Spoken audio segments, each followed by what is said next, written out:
नहीं भरोसा देही का, विनस जावे छिन्न माही। श्वास उश्वास में नाम जपो हो, और यतन कछु नाही।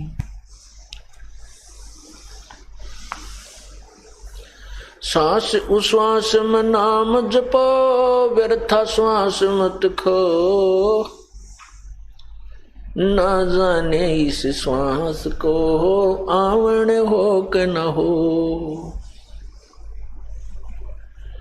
भाई पृथ्वी पति चकवे गए, जिनके चक्र चलनते।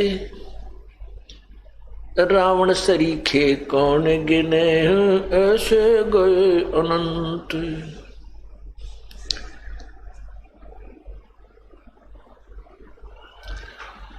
तीन लोक का राज, जय जीव को कोई दे।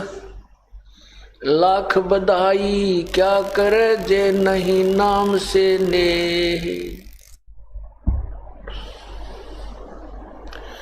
कबीरा सब जग निर्धना, धनवंता ना कोए। धनवंता सो जानियो, जिस पर राम नाम धन होवे। राम रटत दारिद्र भलो, टूटी घर की छान। वो कंचन मैल किस काम के, जहाँ भक्ति नहीं भगवान। राम रटत कोड़ी भलो, चू चू पड़े जो चाम। ये सुंदर दे किस काम की, जा मुख नाही नाम।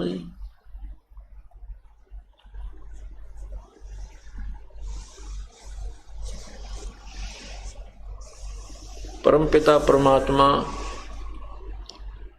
सारी सृष्टि के रचनहार कुल मालिक कबीर परमेश्वर,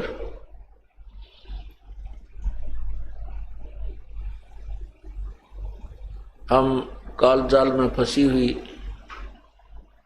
आत्माओं को अपने यथास्थान सतलोक की जानकारी, सतलोक का ज्ञान, उस सुख में स्थान के विषय में जो जानकारी है स्वयं ही बताने के लिए आते हैं। जब वो परमात्मा आते हैं उसमें उनको हम भगवान नहीं मानते। क्यों नहीं मानते? क्योंकि इस काल भगवान के संदेशवाहक प्रचारकों, गुरुओं ने परमात्मा के सब सिद्धांत को पलट रखा होता है। शास्त्र विरुद्ध साधना के आधार पर सर्व जनता को आधारित किया हुआ होता है। वो बताते रहते हैं कि परमात्मा निराकार है, इसलिए परमात्मा जब आते हैं शरीर, क्योंकि वो साकार हैं, तो हम उसे परमात्मा प्रभु नहीं मानते, उसको परमेश्वर नहीं मानते, क्योंकि हमारी जो थ्योरी है वो गलत हो चुकी होती है। आज जितने भी विद्वान हैं, ऋषि महर्षि हुए हैं, या वर्तमान के जितने भी पंथ प्रवर्तक हैं और उसके अनुयायी हैं, वर्तमान में जितने भी संत हैं और उनके अनुयायी हैं, किसी से पूछ लो जो सतलोक की महिमा भी गाते हैं और सतलोक में जाने के लिए प्रेरित भी करते हैं कबीर परमेश्वर के सुने सुनाए ज्ञान के आधार पर, लेकिन सतलोक में वो सतपुरुष को निराकार ही बताते हैं। केवल प्रकाश ही प्रकाश है, चेतन ही चेतन है। वहां आत्मा परमात्मा में ऐसे मिल जाती है जैसे समुद्र में बूंद मिल जाती है। अरे बोले व्यक्तियों, कोई किसी को कहे कि समुद्र में डूब के मर जाओ, किसी का इंटरेस्ट बनेगा? कभी नहीं बनेगा। और ये ऐसा कहना भी मूर्खता है, अर्थात शराबी या कोई नशेड़ी व्यक्ति ही ऐसी स्टेटमेंट दे सकता है, और उसको स्वीकार करने वाले भी नशेड़ी ही हो सकते हैं, नशे में ही हो सकते हैं, नहीं कौन डूब कर मरे। तो सतलोक में परमात्मा साकार है, आत्मा भी साकार है, अर्थात ये वहां जाकर के मानव सदृश शरीर इस जीवात्मा का है, मानव सदृश शरीर भगवान का है, सत्य पुरुष का है। अंतर इतना है, दोनों का मटेरियल भी एक जैसा है, शरीर का मटेरियल भी एक जैसा है, लेकिन इतना अंतर है, परमात्मा का जो प्रकाश है वो अत्यधिक है और इस जीवात्मा का वहां जो शरीर बनता है उसका प्रकाश 16 सूर्यों जितना है, 16 सूर्यों जितना है। और परमात्मा का एक रोमकूप का सतलोक में प्रकाश जो है करोड़ सूर्य करोड़ चांद मिला दे पर उसमें गर्मी ना हो, ऐसी रोशनी एक रोमकूप की है। ये सतलोक की महिमा बताने वाले ये पंथ कबीर परमेश्वर के उस शब्द का भी गुणगान करते हैं। उसी के आधार पर पंथ चला इन्होंने कि कर नैनो दीदार महल में प्यारा है, कर नैनो दीदार महल में प्यारा है। देखो प्रारंभ में परमात्मा कहता है कि आंखों से उस परमात्मा के दर्शन करो, वो शरीर में भगवान है, शरीर बिन सह शरीर भगवान है। महल कौन से महल में? सतलोक में, अपने श्वेत गुम्बज में विराजमान है। आपको एक शब्द सुनाता हूं जिसके ऊपर पूरा एक पंथ चल रहा है और उसकी और भी बहुत सी शाखाएं जिसमें करोड़ों कई करोड़ों की संख्या में अनुयायी अपना जीवन नष्ट कर रहे हैं, मानव जीवन बर्बाद कर रहे हैं। क्या बताया है? परमात्मा परमेश्वर कबीर साहब की वाणी है, अमृत वाणी, सवसम वाणी से सवसम वेद का ये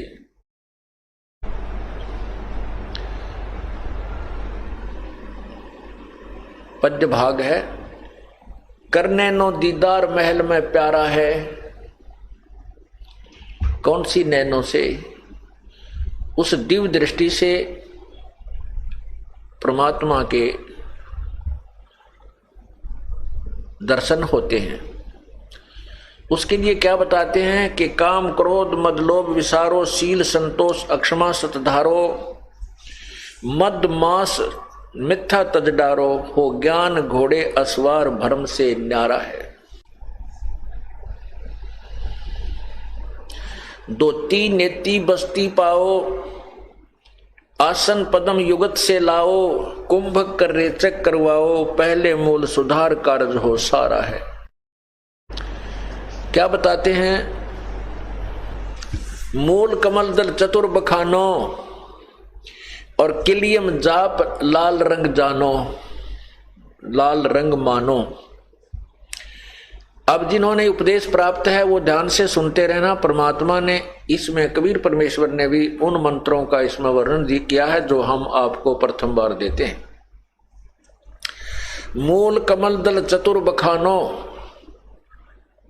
और किलियम जाप लाल रंग जानो, देव गणेश तात रोप्यो थानो, रिद्धि सिद्धि चंवर ढुलारा है।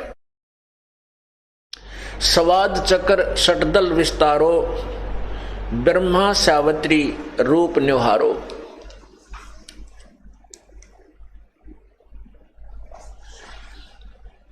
उल्ट नागनी का सिर मारो, तहां शब्द ओंकारा है। नाभि कमल नाभि अष्ट कमल दल साजा, श्वेत सिंहासन विष्णु विराजा। हरियम हरियंग लिखा है इसमें, हरियम जाप तास मुझ गाजा मुख गाजा, लक्ष्मी शिव आधारा है। द्वादश कमल हृदय के माही, जंग गौर शिव ध्यान लगाही। सोहम शब्द तहां धुन छाई, और गण कर जय जयकारा है। इसमें कौन कौन से मंत्र आगे हैं? किलियम, मूल कमल, मूल कमल चतुर्दल बखानो। मूल कमल जो है उसमें 4 पंखड़ी का दल है ये, और किलियम इसका जाप है, गणेश यहाँ का देव है मूल कमल का। स्वाद चक्र में सावित्री ब्रह्मा का राज्य है और वहाँ ओम मंत्र है, ओंकार मंत्र है। फिर नाभि कमल में विष्णु और लक्ष्मी विराजमान है और हरियम जाप है। हृदय कमल में शिव और पार्वती हैं, सोहम जाप लिखा है परमात्मा ने, कबीर साहब ने। फिर कहते हैं दो दल कमल कंठ के माही, षोडश दल कमल के माही, तामद बसे अविद्या बाई, षोडश दल कमल कंठ के माही, तेहि मद बसे अविद्या बाई, हरिहर ब्रह्मा चवन ढुराई, जहां श्रीयम नाम उचारा है। अब ये 5 नाम ये हैं, जो 5 नाम पर घाटा जोड़ रखा है, वो 5 नाम ये हैं। और इन 5 नामों से मूल कमल से लेकर के और कंठ कमल तक की हमें रिहाई मिल जाती है। यहां तक हमारे कमल खुल जाते हैं इन 5 नामों के जाप से। इसके साथ जो प्रथम और द्वितीय लास्ट मंत्र जो मिलाया जाता है, ये पूर्ण परमात्मा का है। उससे ये मंत्र और ये आत्मा इन कमलों में उलझती नहीं फिर। इसलिए 2 मंत्र अति आवश्यक थे, हैं जो कि छुपा रखे थे परमात्मा ने। इसी को सार ज्ञान कहते हैं, तत्व ज्ञान इसी का नाम है। नहीं तो क्या करते थे ये संत जन, ऋषि जन भी इन कमलों से परिचित थे, ऐसी बात नहीं है।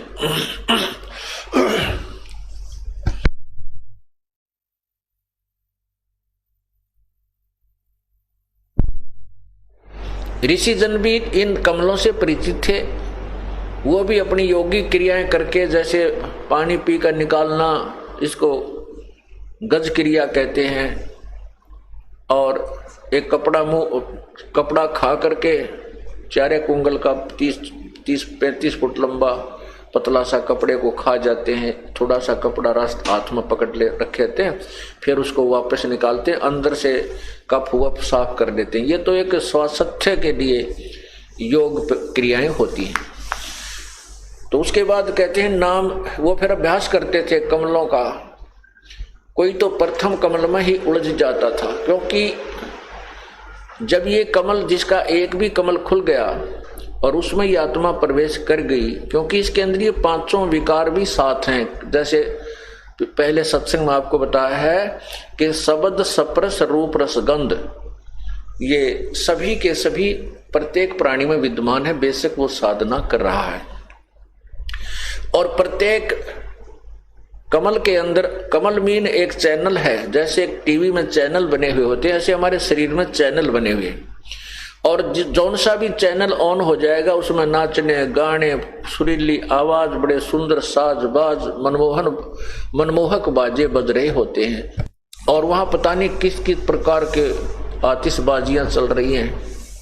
उसका नाम होटल है, स्वर्ग है उसका। वहां तो काम ही सारी वही लोग जाते हैं जो कति अपने पैसे ले जाते हैं, और वहां कोई काम नहीं, केवल बकवास देखने में लगे रहते हैं सारा दिन, आनंद मनाने जाते हैं। वो स्वर्ग ऐसा होता है। तो उन्हीं स्वर्गों के द्वार समझो ये। तो जिस भी लोक में, जिस भी कमल से के खुल जाने से आपका चैनल ऑन हो गया, तो आपको उस लोक में जो भी हो रही है, नाचना गाना, कित और बकवादें, कहीं कुछ हो रहा है, कहीं झरने बह रहे हैं, सुंदर प्रकृति है, अच्छे बाग बगीचे, वहां भ्रमण कर रहे हैं, तो ऐसे ये आत्मा वहां जाकर के उससे बाहर निकलने को तैयार नहीं होती। और फिर वहां अपने विकारों वश, क्योंकि काल भगवान ने बड़ा उलझा रखा है इस जीव को।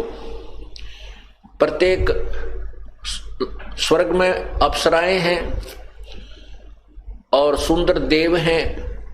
स्त्री की आत्मा जाती है तो सुंदर देवों को देख करके उनके साथ वहां एंटेंगल हो जाती है, और पुरुष की आत्मा जाती है तो उन अप्सराओं को देखकर वहीं उलझ पुलझ होकर के फिर वहां उनको उनके किए हुए कर्म आधार पर, जैसे किसी ने किलियम जाप किया उसके आधार से गणेश के लोक में कोई गण बना दिया जाएगा, और जिसने ओम जाप किया हुआ है और उसका चैनल ऑन हो गया ब्रह्मा जी वाला अर्थात स्वाद कमल, तो उसमें चला जाएगा। वहां जाकर के फिर अपनी ही कमाई से वो कोई वहां देव बन जाता है। इसलिए ये प्रथम और लास्ट मंत्र जो है इसके साथ मिलाया जाता है कि ये फिर इधर उधर डगबग नहीं होने देगा आपको उन कमलों में भ्रमित नहीं होने देगा, आपकी बुद्धि पर पत्थर नहीं गिरने देंगे ये दोनों मंत्र। इनकी कमाई आपको आगे उठाए चलेगी। जैसे जो पंथ ये 5 नाम देता है, वो कौन से मंत्र देता है? ओंकार, निरंकार, ज्योति, निरंजन, सोहम और सत्यनाम। जबकि और वो कहते हैं कि यही प्रमाण गुरु ग्रंथ साहिब में है, जबकि गुरु ग्रंथ साहिब में कोई क्लियर स्पष्ट नहीं लिखा है, केवल 5 नाम अवश्य लिखा है और 5 धुन भी लिखा है, 5 धुनात्मक शब्द भी लिखा है, 5 धुनात्मक। तो ये 5 नाम वास्तव में ये हैं जो हमारे मूल कमल से लेकर कंठ कमल तक खोलते हैं। इससे ऊपर 2 कमल और हैं, एक त्रिकुटी कमल और फिर सहस्रार कमल। तो ऐसे इसमें 7 कमल हैं।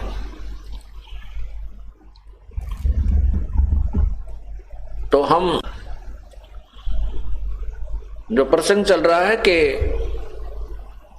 ये 5 नाम की कमाई हम करेंगे तो हम कंठ कमल तक बरी हो जाएंगे, फरी हो जाएंगे, हम ऋण मुक्त हो जाएंगे और ये देवता हमें रोकेंगे नहीं, क्योंकि इनका जो कर्ज होगा, जो ऋण होगा, वो लोन हम चुका देंगे इन मंत्रों से।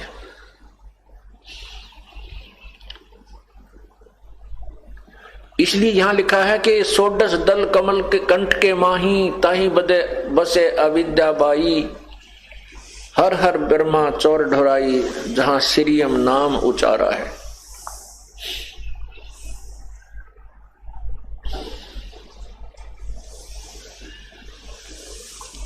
फिर लिखा कि ता पर कंज कमल है भाई, बग भंवर दो रूप लखाई, निज मन करता जहां वहां ठकुराई, सो नैनन पिछुआरा है।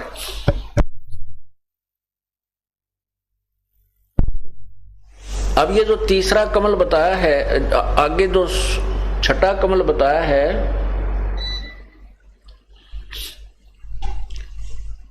इसके विषय में लिखा है कि इसको कुंज कमल भी कहते हैं, कुंज कमल, इसको त्रिकुटी कमल भी कहते हैं। अब किसी से पूछिए, कहते हैं त्रिकुटी यहां पर है, यहां बताते हैं नहीं, इन नैनों के पीछे, ये दोनों नैन जो इन नैनों के पीछे यहां, क्योंकि ये बैक बोन से संबंधित है हमारी ये सारी कमलें, रीढ़ की हड्डी के साथ साथ पैरेलल आ रही हैं ऊपर। तो यहां आकर के ये यहां नहीं है, इन आंखों के पीछे बैक साइड में है, इस खोपड़ी में बादशाह ने, वहां पर सफेद और काले कलर का 2 पंखुड़ियों का कमल है, इसको त्रिकुटी कमल कहते हैं। इसके आगे सहस्रार कमल है।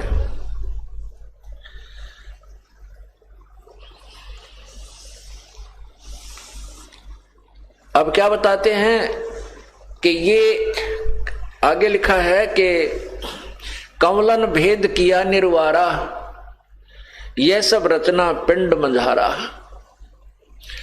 सत्संग कर सतगुर सिरधारा, वहां सतनाम उचारा है। ओए होए,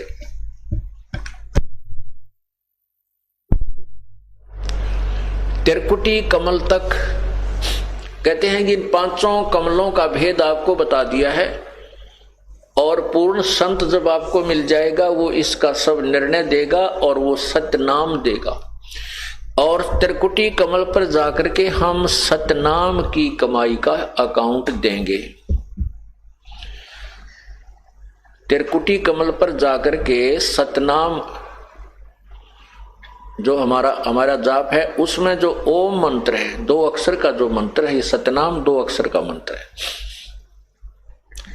ओम नाम जो ओम की कमाई है वो हम ब्रह्म को छोड़ देंगे।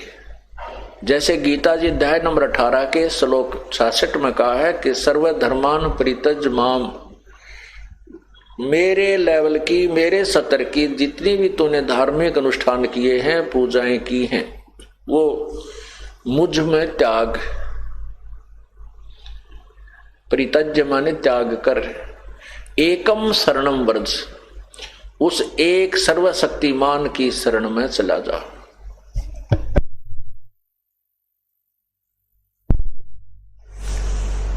अहम तवा सर्व पापेभ्यः मोक्षामि मा शुच, मैं तुझे सब पाप कर्मों से मुक्त कर दूंगा, तू चिंता मत कर। ओम नाम की कमाई, जो सतनाम में दो मंत्र हैं, एक ओम और तत्, सांकेतिक है जो केवल उपदेशी को बताया जाता है। ओम नाम के जाप की कमाई हम त्रिकुटी पर इस काल भगवान को दे देंगे, फिर ये हमें आगे जाने देगा। और जो तत् मंत्र है सतनाम में ओम और तत्, तत् ये सांकेतिक है। इस तत् नाम की कमाई हमारे को परब्रह्म के लोकों से पार करेगी, परब्रह्म के लोक से पार करेगी, क्योंकि हमने उसके लोक के अंदर से जाना है।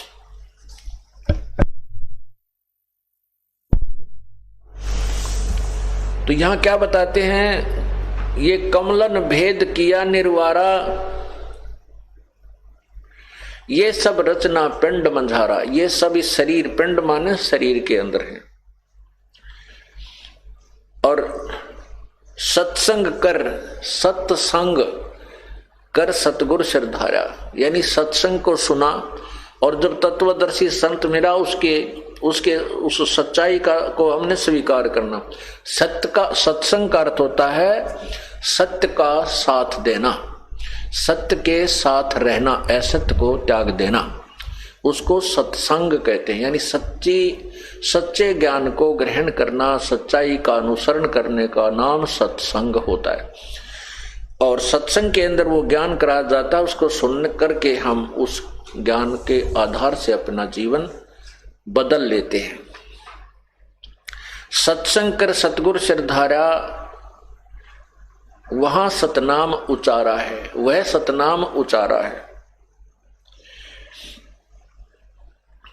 अब क्या बताते हैं, आंख कान मुख बंद कराओ, अनहद झिंगा शब्द सुनाओ, दोनों तिल एक तार मिलाओ, तब देखो गुलजारा है।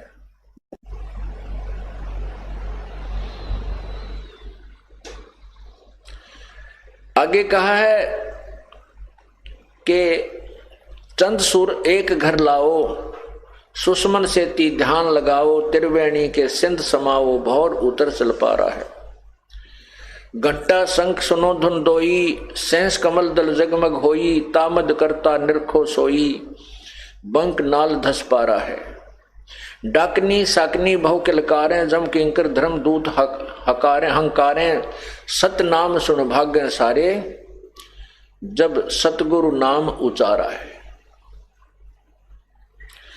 गगन मंडल विच उर्दमुख कुइया, गुरुमुख साधु भर पिया, नुगरे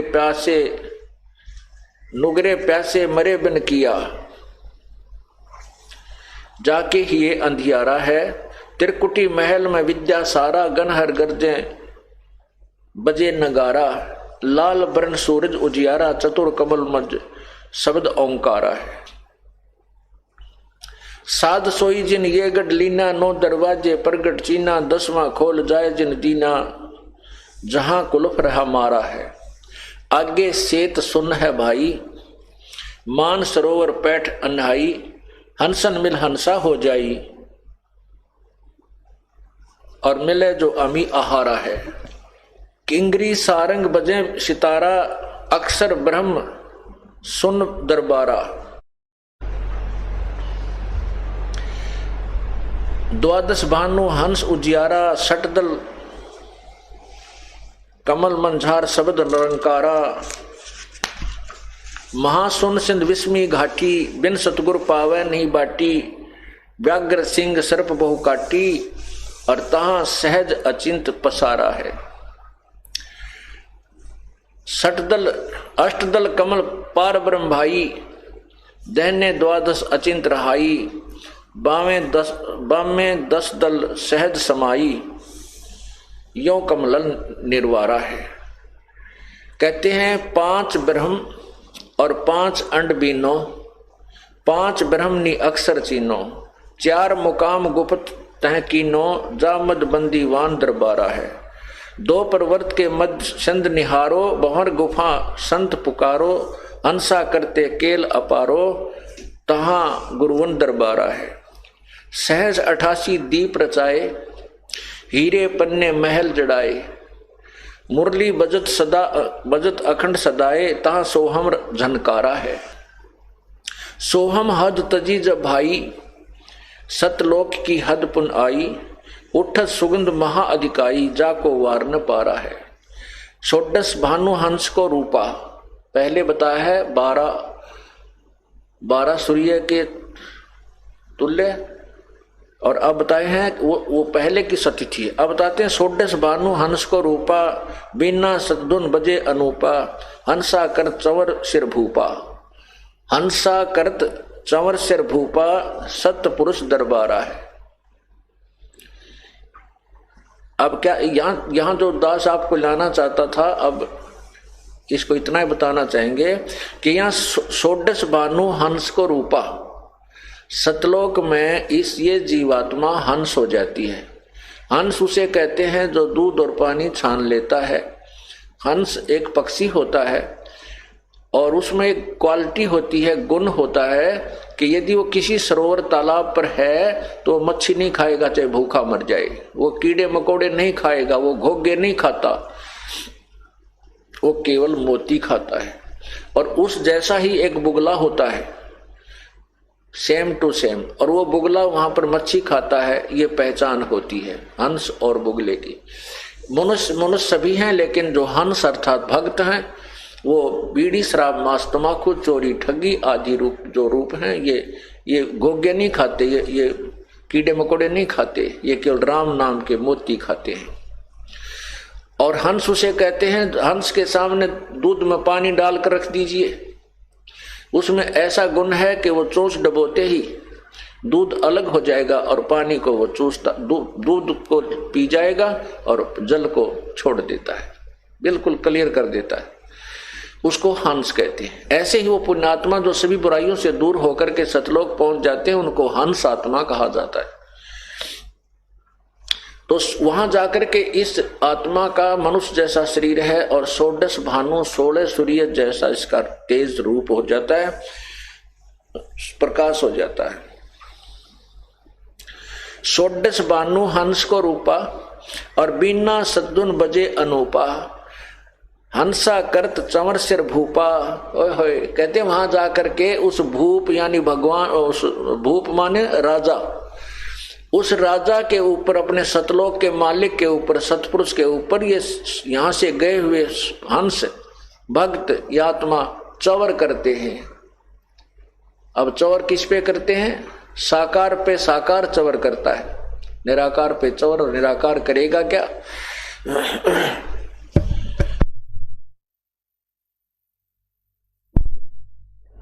षोडश भानु हंस को रूपा, 16 सूर्य जैसा उस हंस का रूप यानी तेजो में शरीर बन जाता है।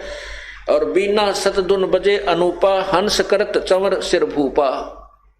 हंस वो पुण्यात्मा वहां गई हुई अपने भगवान के ऊपर चंवर करती हैं। और ये वो सतपुरुष दरबारा है, सतलोक में सतपुरुष का दरबार है, उसका जो है ना स्थान है। कोटिन भानु उदय जो होई, करोड़ सूर्य उदय हो जा, एते ही पुन चंद्र खिलोई। इतने ही चंद्रमाओं की रोशनी दोनों को मिला दे, सत्य पुरुष रोम सम एक ना हुई, ऐसा पुरुष दीदारा है। ओए ऐसा उस भगवान सतपुरुष के दर्शन है कि एक रोम को की रोशनी करोड़ों सूर्य और करोड़ों चंद्रमा की रोशनी मिला दे, उनके एक रोमकूप के सामने के प्रकाश के तुल्य भी नहीं है, कम ही रह जाती है। ऐसा परमेश्वर के दर्शन है। दीदार माने दर्शन, निराकार के दर्शन नहीं होते।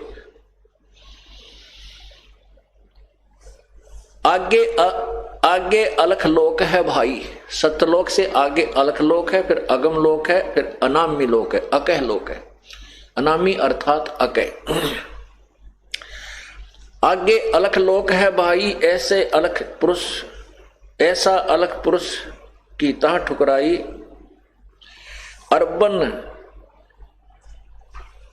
अर्बन सूर रोम सम नाही, ऐसा अलख दिदारा है।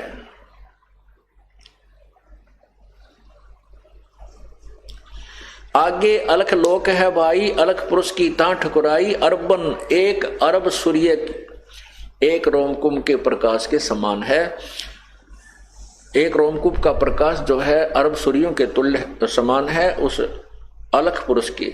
ऐसा अलख निहारा है, देखा है, निहारा माने देखा है, ऐसा अलख देखा है, अलख जो यहां से कोई नहीं देख सकता, परमात्मा कबीर साहब कहते हैं ऐसा अलख निहारा है। ता पर अगम महल एक साजा, उस अलख से ऊपर एक अगम लोक है। अगम पुरुष ताही को राजा, उसमें अगम पुरुष का शासन है, वहां का मालिक है। और खरबन सूर रोम एक लाजा, ऐसा अगम अपारा है। खरब सूर्य उसके एक रोमकूप के प्रकाश के सामने फीके पड़ जाते हैं, ऐसा वो अगम पुरुष का अपार तेजों में शरीर है।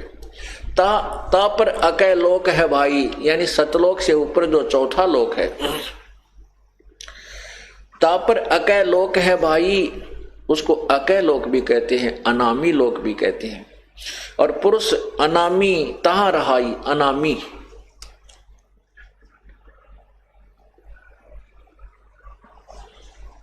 जो पहुंचे जानेगा वाही, वो कहन सुनन से न्यारा है। अब कहते हैं काया भेद किया निर्वारा। अब देखो निचोड़ कर दिया इस पूरे शब्द का। काया भेद किया निर्वारा, ये सब रचना पिंड मझारा। परमात्मा आपको क्या बता रहे हैं कि जो मैं आपको इसमें शब्द में वर्णन किया है, ये आपके इस काल ने इस शरीर के अंदर भी झूठी रचना करवा रखी है माया से, इस जीव को धोखा देने के लिए उस वास्तविक लोक की, सतलोक की नकल करवा रखी है एक शरीर में। और इस जीव को धोखा देने के लिए काल को पता था कि वो परमात्मा अपना उसको इस तत्वदर्शी संत भेजेगा, क्योंकि परमात्मा ने स्वयं आकर भी ये सारा ज्ञान बताया है। तो उससे पहले ही उसने झूठे लोक यहां बना दिए, ब्रह्मलोक के अंदर नकली सतलोक, अलखलोक, अगमलोक और अनामी लोक की रचना करवा रखी है। क्योंकि परमात्मा ने आके सब वर्णन किए थे और फिर साथ में इस शब्द के अंदर ये निर्णय देना अति आवश्यक था कि ये सारा कुछ जो मैंने बताया ये है तो सतलोक में, लेकिन इस काल ने अपनी माया के द्वारा, दुर्गा के द्वारा यहाँ पर नकली एक झूठे उसी की नकल बना रखी है जीव को धोखा देने के लिए। क्या लिखा है? काया भेद किया निर्वारा, ये सब रचना पिंड मजारा। माया अवगत जाल पसारा, सो कारीगर बार्या है। आज माया कीनी चतुराई, झूठी बाजी पिंड दिखाई। वह झूठी बाजी, झूठी नकल इस शरीर में बना दी। आज माया, इस दुर्गा ने आद माया कीनी चतुराई, झूठी बाजी पिंड दिखाई। अवगत रचना रची अंड माही, ताका प्रतिबिंब डारा है। ओए होए, ये झूठी रचना करी इस अंड माही, अंड कहो ब्रह्मांड कहो इस पिंड कहो। ये ब्रह्मांड जो है पूरा एक अंडे के समान इलिपिकल शेप में है, और उस ब्रह्मांड में जो कुछ है वो सारा का सारा इस शरीर के अंदर है। इस शरीर में चैनल बने हुए हैं। इस ब्रह्मांड को अंड भी कहते हैं और इस शरीर को पिंड भी कहते हैं। तो यह क्या बताते हैं? आद माया कीनी चतुराई, झूठी बाजी पिंड दिखाई। इस शरीर में बना दी। जो शरीर में दिखाई देती है ये काल का दिखाई देता है, इससे बाहर का नहीं है, सतलोक का नहीं है। शरीर के अंदर चाहे कितनी धुन बाज रही है, चाहे किसी प्रकार का कोई प्रकाश भी देख रहे हैं। अवगत रचना रची अंडमाही, ताका प्रतिबिंब डारा है। ताका प्रतिबिंब यानी उसकी नकल बनाई है, शब्द विहंगम चाल हमारी, कहे कबीर सतगुरु दे तारी। खुले कपाट शब्द जनकारी, पिंड अंड के पार स्वदेश हमारा है।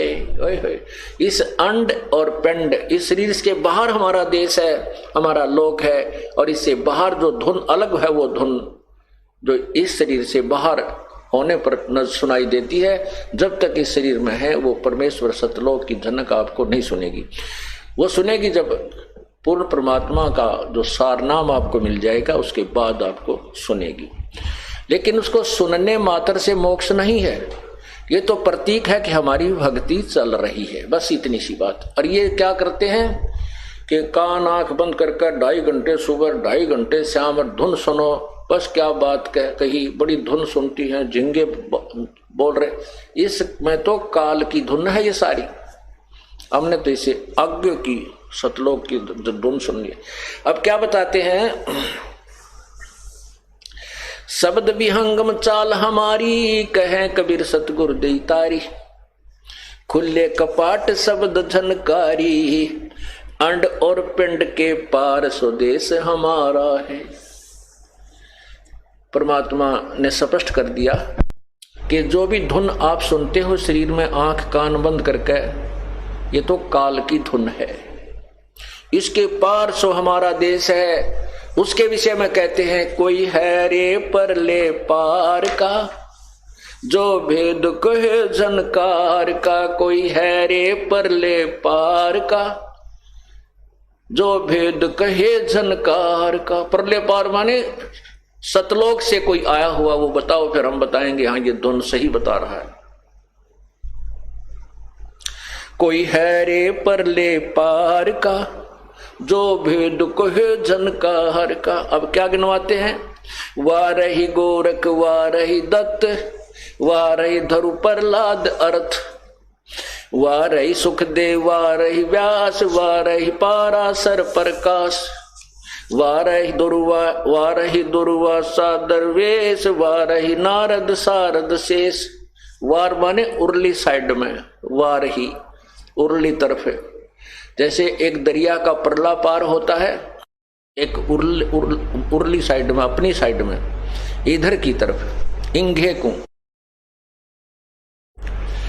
कहते हैं। वाह रही गोरख वाह रही दत्त, वाह रही गोरख, उर्ली साइड भी गोरख जी भी कितने बड़े सिद्ध पुरुष थे तो भी वार हैं, और दत्त दत्तात्रेय जी ये भी वार ही हैं।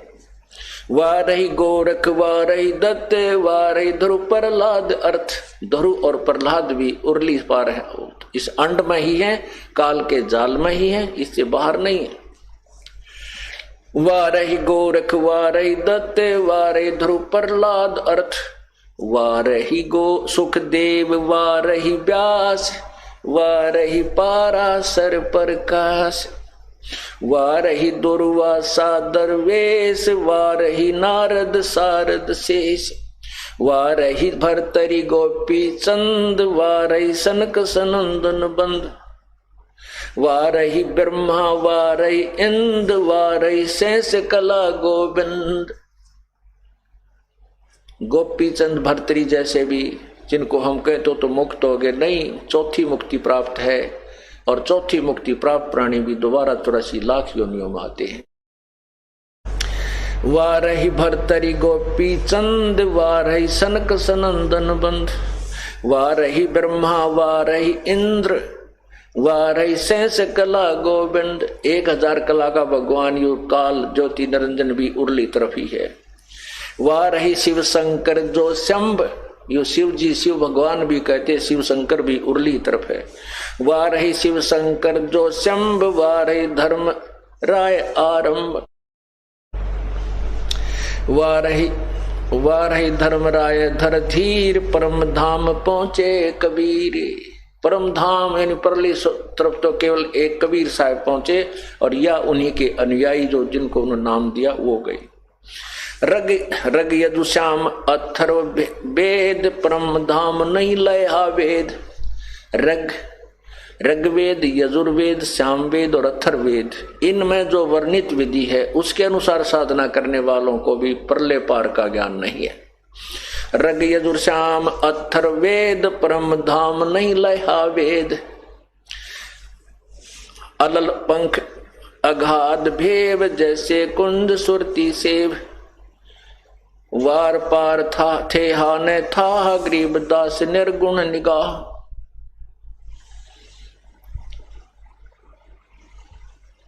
अब क्या बताया है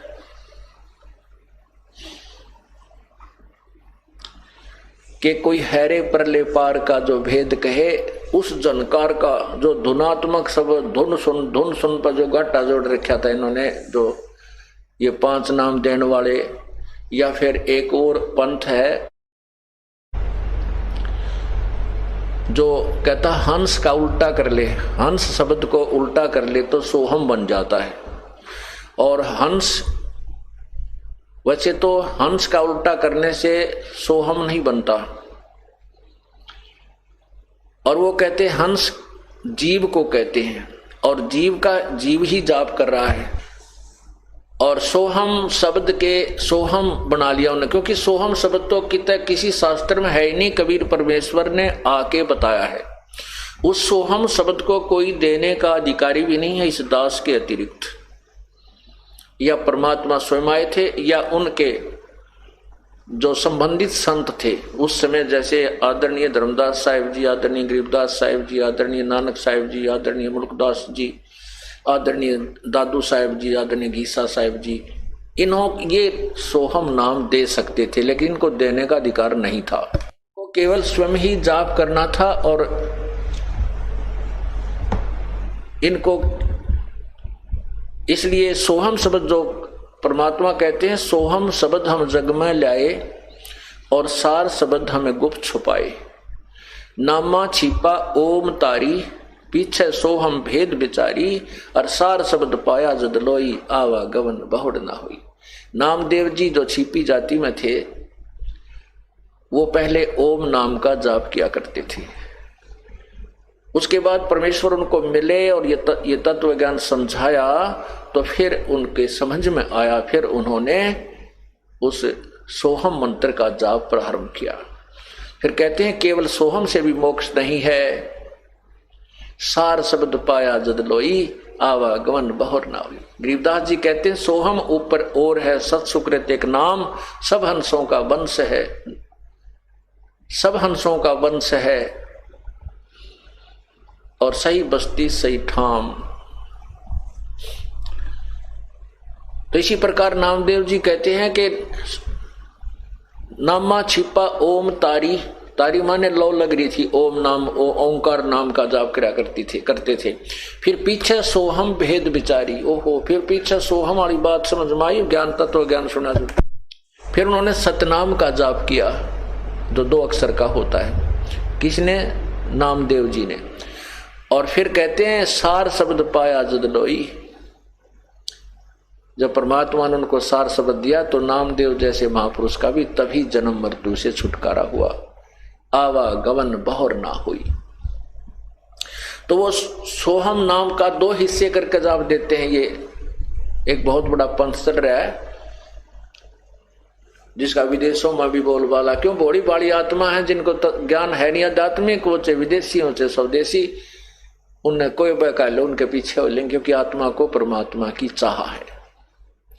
और ये नकली संत उनको गुमराह किए हुए बैठे हैं, इनका जीवन अनमोल जीवन बर्बाद करते हैं। उन्होंने सोहम शब्द के 2 टुकड़े करके जाप करना बता रखा है। कोई तो कहे 100 बार निकाले हम भीतर ले, कोई कहे हम बाहर छोड़े और 100 हम अंदर ले श्वास से। अरे भले आदमी हो, अब मोटरसाइकिल के 2 पहिए हैं और कोई न कहे अगले न आगे चलाओ और पाछले न पाछे न चलावे, वो तो कैसे चलेगी भाई? खोल लो, इसने खोल खड़े करके तो घुमा सकते हो, एक न आगे न घुमा ले एक न पाछे न घुमा ले, वो तो दोनों ही अपनी विधिवत चलेंगे तभी बात बनेगी। या किसी वस्तु के 2 टुकड़े कर देने से वो व्यर्थ हो जाती है, ये एक ही अक्षर है। और क्योंकि कबीर साहब के सुने सुनाए ज्ञान से उन्होंने सांस का शब्द ले लिया। अब कबीर साहब कहते हैं जो जन होगा जो हरि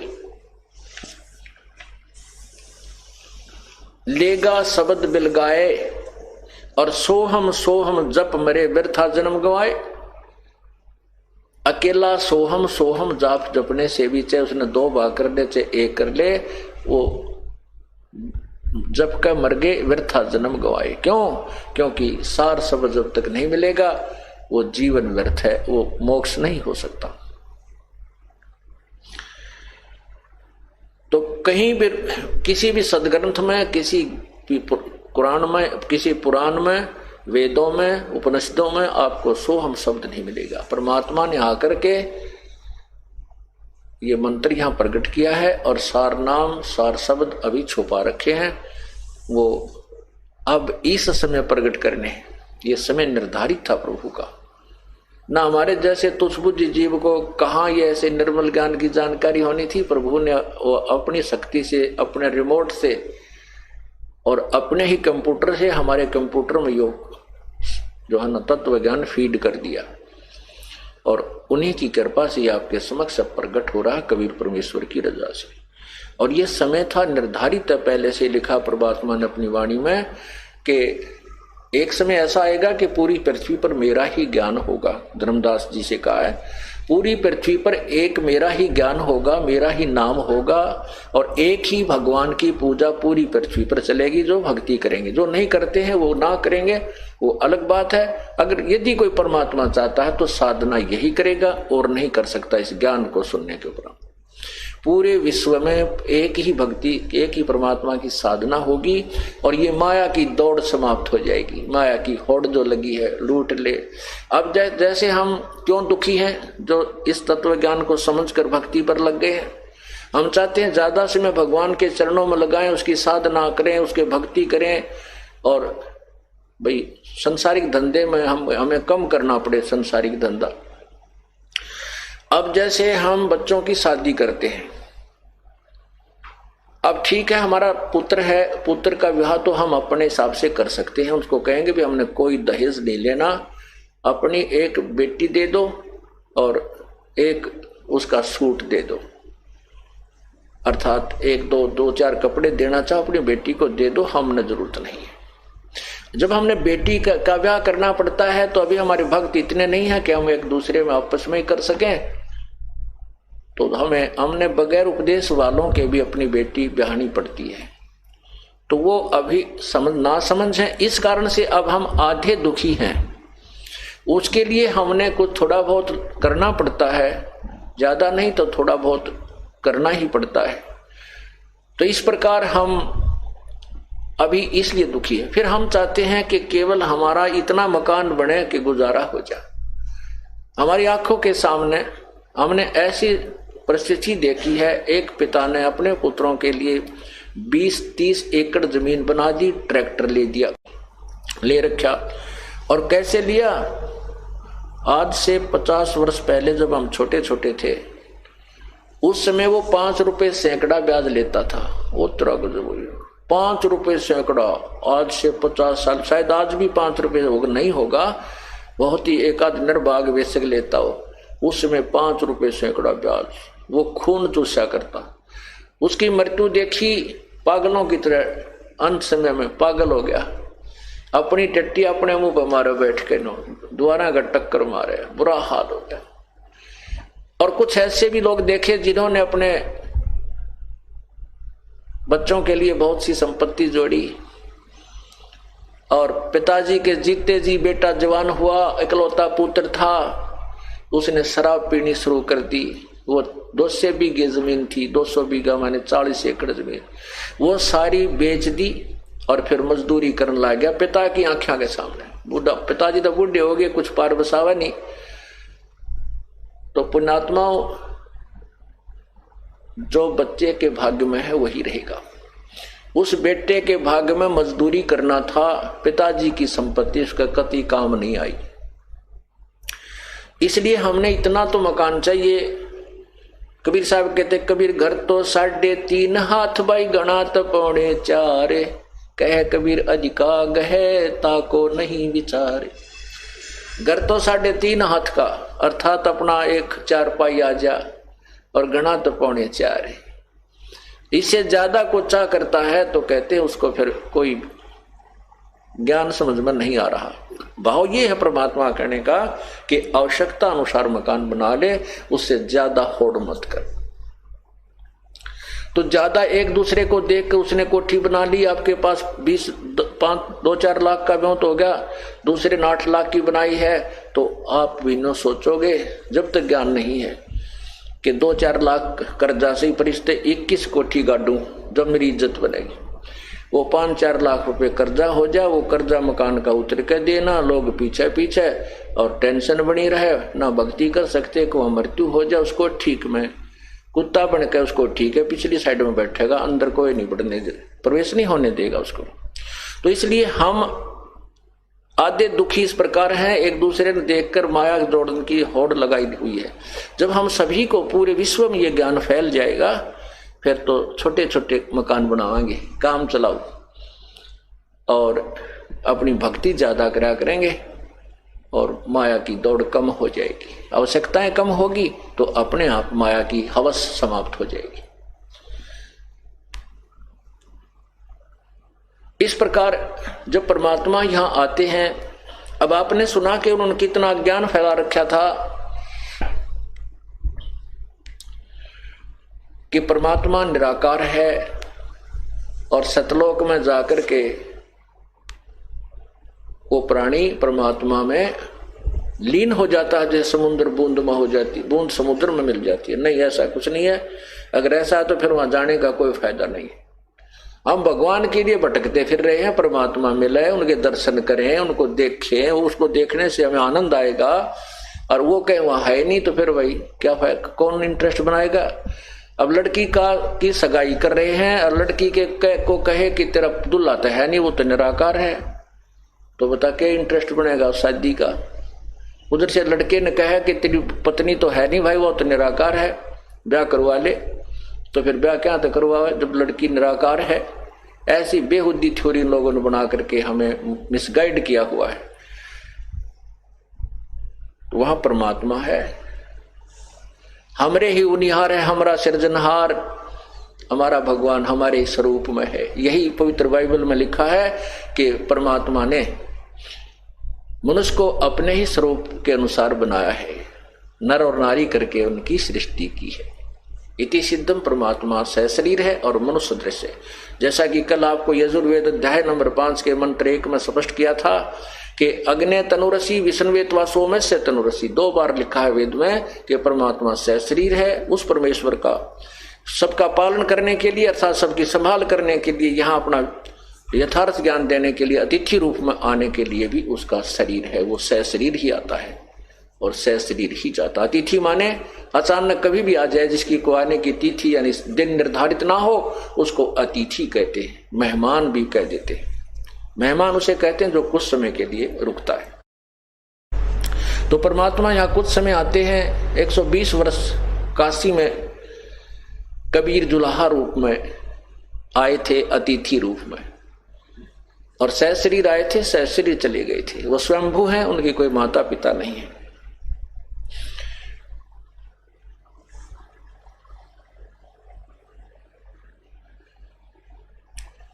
परमात्मा अपनी वाणी में सौसम वेद में स्वयं स्पष्ट कर रहे हैं।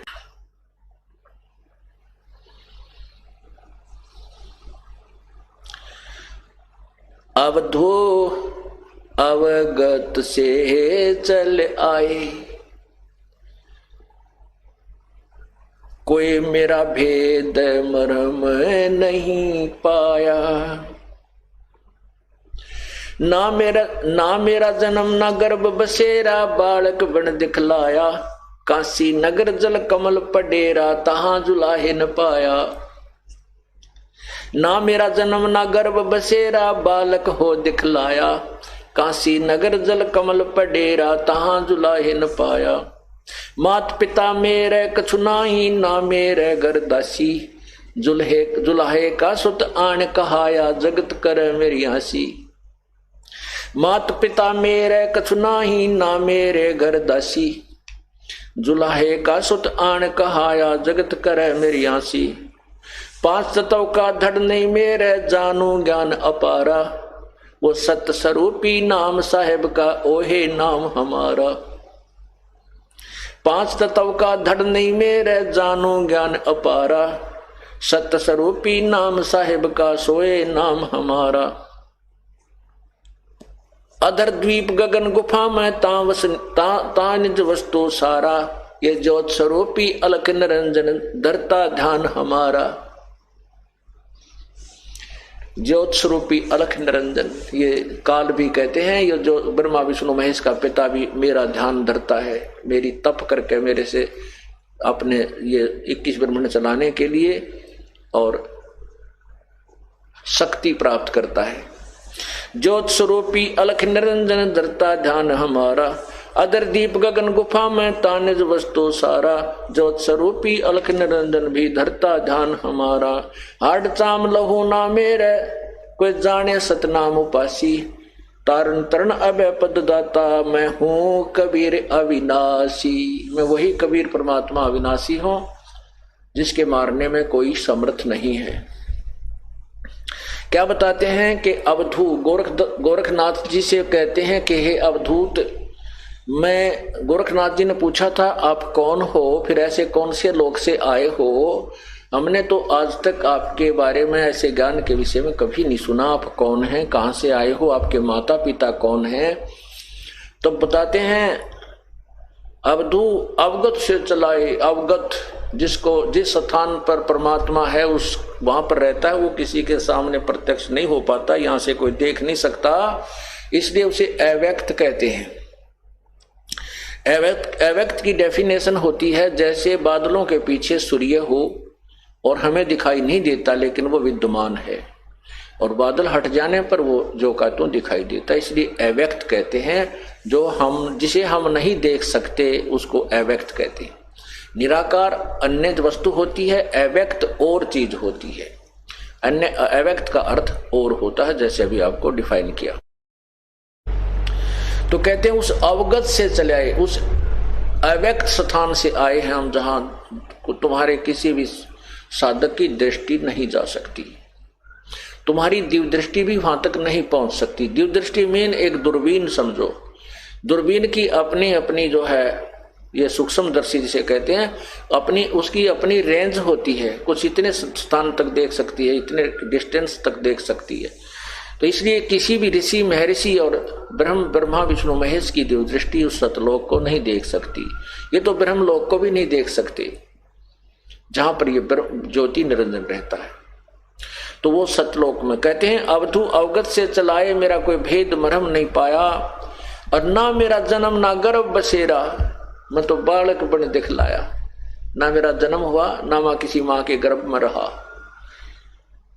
और काशी नगर जल कमल पर डेरा, काशी में लहरतारा तालाब के ऊपर एक कमल के फूल के ऊपर मैंने अपना डेरा डाला था, और वहां जुलाहे न पाया, वहां एक जुलाहा मुझे ले आया।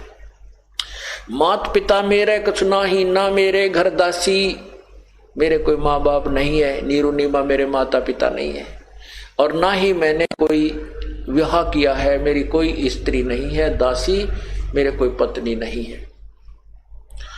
और जुलाहे का सुत आन कहाया, ये जगत करे मेरी आसी।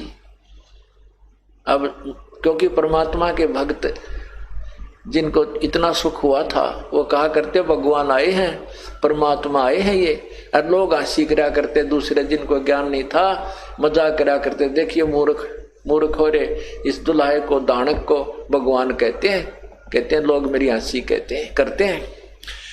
मात पिता मेरे कछु नाही, ना मेरे घर दासी, जुलाहे का सुत आन कहाया, जो जगत करे मेरी हंसी। भाई पांच तत्व का धड़नी मेरा म जानो ज्ञान अपारा, जो सत्य स्वरूपी नाम साहिब का सोए नाम हमारा। अब ये इसमें बहुत से ऐसे ज्ञान है, क्योंकि ये सत्संग में पहली कक्षा से लेकर के अंतिम पढ़ाई तक का ज्ञान सुनाया जाता है, और जो बच्चे पहली कक्षा के हैं वो पहली वाला ज्ञान सुनेंगे, समझते हैं, और जो उच्च कक्षाएं में हो गए हैं वो उस ज्ञान को भी साथ साथ समझ रहे हैं। अब इसमें क्या बताया है, ये है वो अंतिम, जिनको सारनाम मिल गया है वो समझ जाएंगे इस बात को। कबीर साहब कहते हैं जो जग होगा जो जन होगा जो हरि लेगा शब्द बिल गाए, जो जन होगा जौहरी वो लेगा शब्द परख। जो आपको सारनाम दिया जाएगा, जो उस समय दिया जाता है जब आप काफी बुद्धिमान हो जाते हो, इस ज्ञान को समझ जाते हो, और तभी वो नाम आपको नाम जचता है, वो सारनाम आपको सारनाम ही महसूस होता है। अन्यथा वो आप उसको उसके ऊपर रुक नहीं सकते, उस नाम को नाम नहीं, वो सारनाम मान नहीं सकते, ऐसा नाम है। कहते हैं जो जन होगा जौहरी लेगा शब्द परख, और कहते हैं यो सारनाम मेरा आदि का और सुन मत जाइयो सरक। ये जो नाम सारनाम आपको दिया जाता है वो मेरा वही वास्तविक नाम है, इसको सुनकर सरक मत जाना, डगमग मत हो जाना।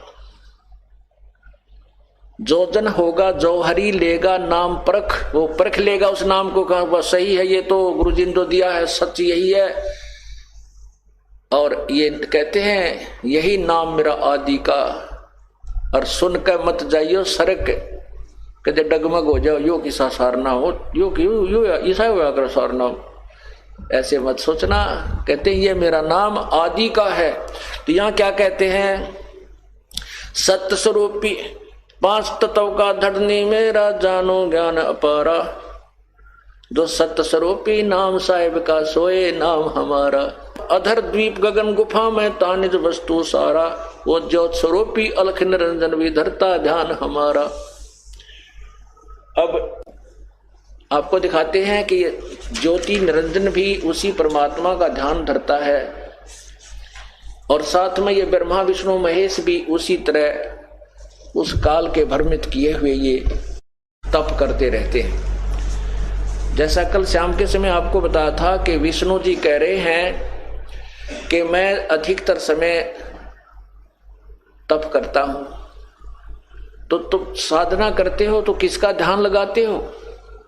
अब सारे भ्रमित हैं। अब आपको दिखाते हैं, एक ना भूला दो ना भूली, भूली सब संसारी, मेरे साधो भाई मैंने सब जग भूला पाया, इसी भूल में ब्रह्मा भूला, इसी भूल में विष्णु शिव जी, ये सारे कहते हैं वो ज्ञान ही नहीं, हुआ बाई का बोलते रहते हैं, क्योंकि तत्व ज्ञान से अपरिचित है। ये दास नहीं कह रहा, परमात्मा कबीर जी कह रहे हैं, और कबीर जी का प्रमाण ये अपने सदग्रंथ देवी भागवत महापुराण भी कर रही है। इसको देखिए, यह है श्रीमद् देवी भागवत,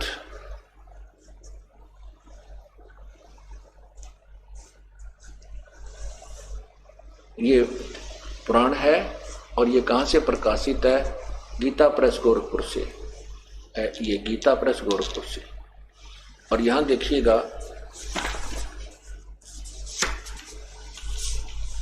संक्षिप्त श्रीमद् देवी भागवत, और संपादक हैं हनुमान प्रसाद पोदार चिमन लाल गोस्वामी। इसके प्रकाशक कौन है ये देखिए। प्रकाशक एवं मुद्रक गीता प्रेस गोरखपुर, गोविंद भवन कार्यालय कलकत्ता का संस्थान। इसके अंदर पृष्ठ नंबर 28-29 पर आप देखिएगा, ये देखिएगा पृष्ठ 28, और ये है संक्षिप्त देवी भागवत, और ये है पहला सकंद। व्यास जी का वन में जाना और नारद जी का मिलना और देवी की उपासना के लिए कहना। ये देखिए, यहां से देखिएगा पृष्ठ 28 पे। नारद जी ने कहा महाभाग व्यास जी, तुम इस विषय में जो पूछ रहे हो ठीक यही प्रसन्न मेरे पिताजी ने, नारद जी कह रहे हैं मेरे पिताजी ने अर्थात ब्रह्मा जी ने भगवान श्री हरि विष्णु जी से किया था। देव आदि देव, ओहो देखियो, देव आदि देव भगवान जगत के स्वामी हैं। लक्ष्मी जी उनकी सेवा में उपस्थित रहती हैं। दिव्य कौस्तुभमणि उनकी शोभा बढ़ाती है। वे शंख चक्र और गदा के लिए रहते हैं। पीतंबर धारण करते हैं। 4 भुजाएं हैं। वक्षस्थल पर श्रीवत्स चिन्ह चमकता रहता है। वे चराचर जगत के आश्रयदाता हैं। जगत गुरु एवं देवताओं के भी देवता हैं। ऐसे जगत प्रभु भगवान श्री हरि महान तप कर रहे थे।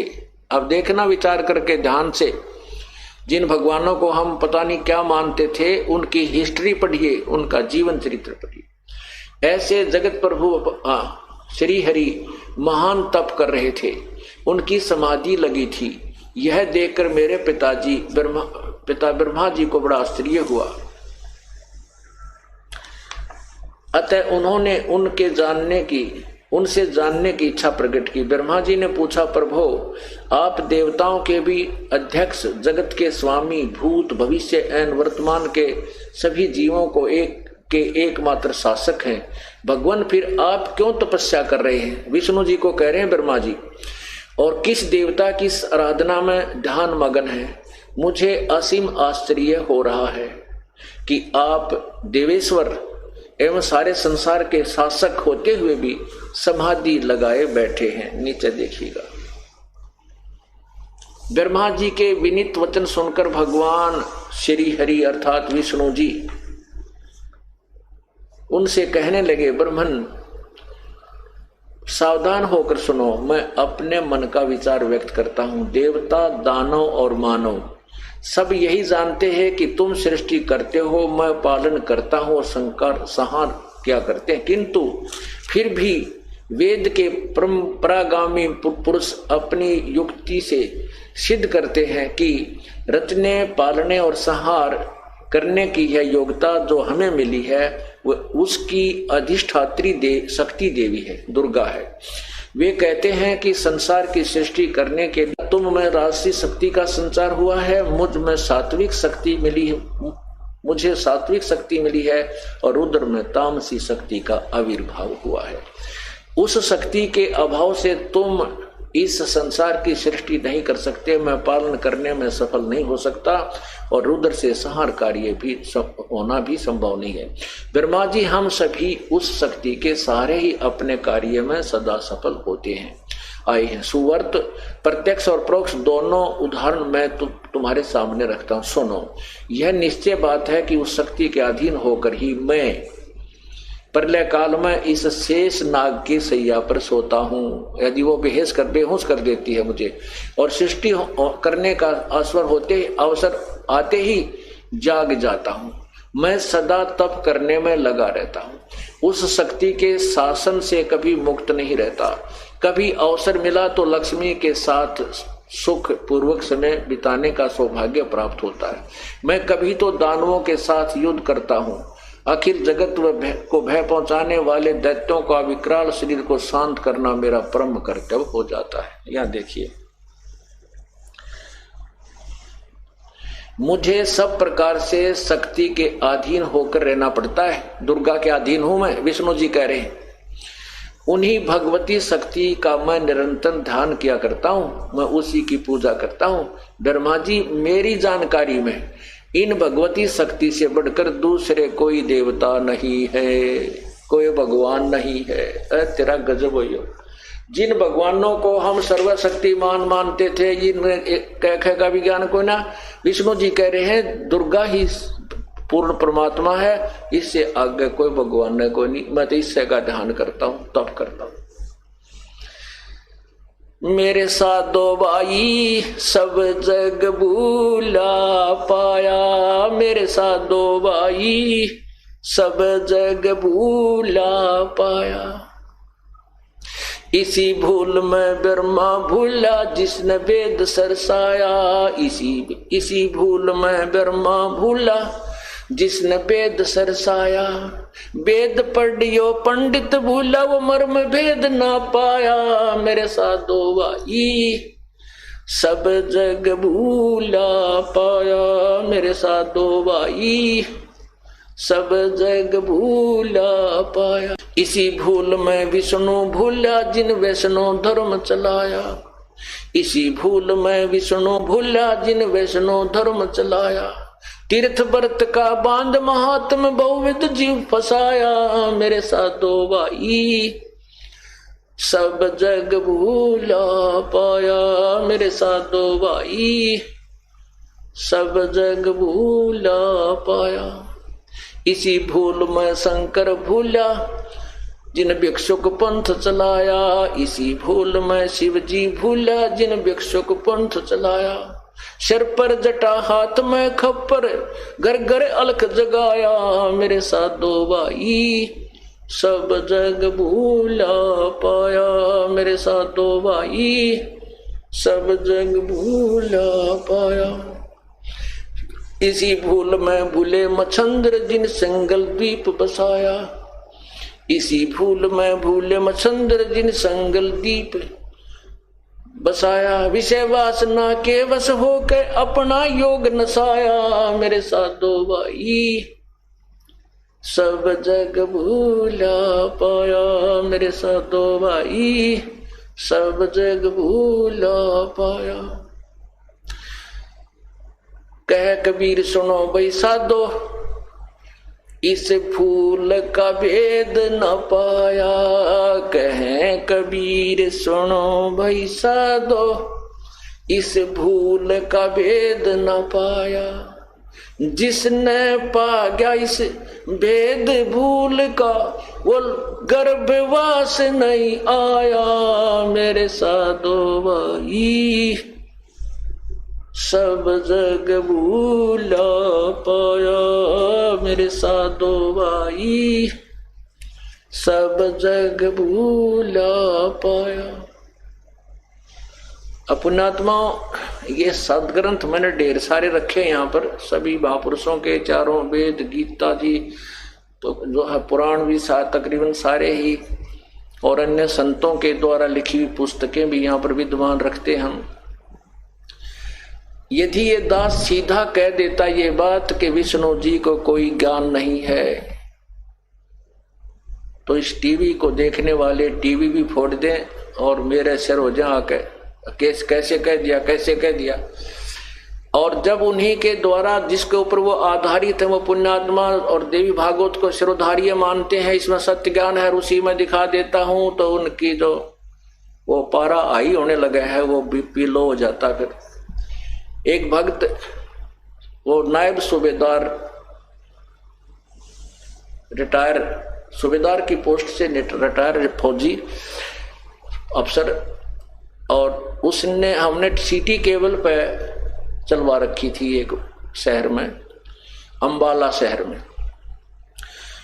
वो कह रहा था जी रिटायर हो गया था, आगे कोई नौकरी मिली नहीं थी, अब सोच रहा था भाई भक्ति का रुचि बनाऊं, तो संतों के सबके चैनल घुमा घुमा के देखा करता था, कहीं रास्ता मिल जाए, भक्ति में रुचि तो थी।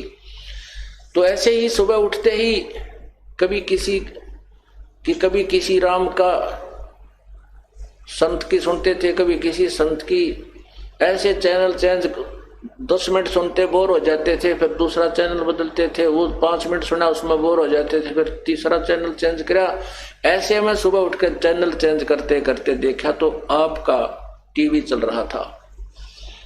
तो आप जब मौखिक बोलते थे जब तो पारा हाई हो जाता था, और जब प्रमाण रखते थे तो लो हो जाता था। नो देखता था मैं, कहने लगे 33 सीडी देखी आपकी कंटिन्यूस, 33। फिर मेरी पत्नी को उठाया मैंने एक दिन, पहले तो ये लाया कि देखिए बुद्धू क्या कह रहा है। पहले तो दिन तो हमने दोनों ने ऐसा देखा, फिर धीरे धीरे वो प्रमाण आपने समक्ष रखे, बस फिर तो कहना है कि था। फिर तो आत्मा गद होगी। कहने लगे पहले तो कभी आई बीपी आई होता, कभी लो होता, कभी आई कभी लो होता, ईब कहते हैं बिल्कुल समांतर हो गया, कोई आई न लो।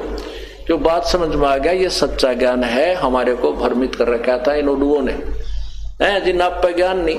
अरे को ब्रह्मा विष्णु महेश को सर्वशक्तिमान सर्वज्ञ सबके पालन करता, सबके उत्पत्ति करता, इनके कोई माता पिता नहीं, ऐसे भ्रमित कर रखा था। और आप इन्हीं के इतिहास पढ़ा रहा हूं मैं, अपनी तरफ से कुछ नहीं मिला रहा एक अक्षर भी। तो ये जो सदग्रंथ ये दास रखे हुए हैं, इनका उद्देश्य ये है कि जैसे एक अंदाजा रहा था रात्रि में हाथ में टॉर्च लिए, लालटेन समझ लो, पहले लालटेन होती थी, वर्तमान में बहुत से बच्चे हैं जो लालटेन को नहीं समझते, टॉर्च समझो।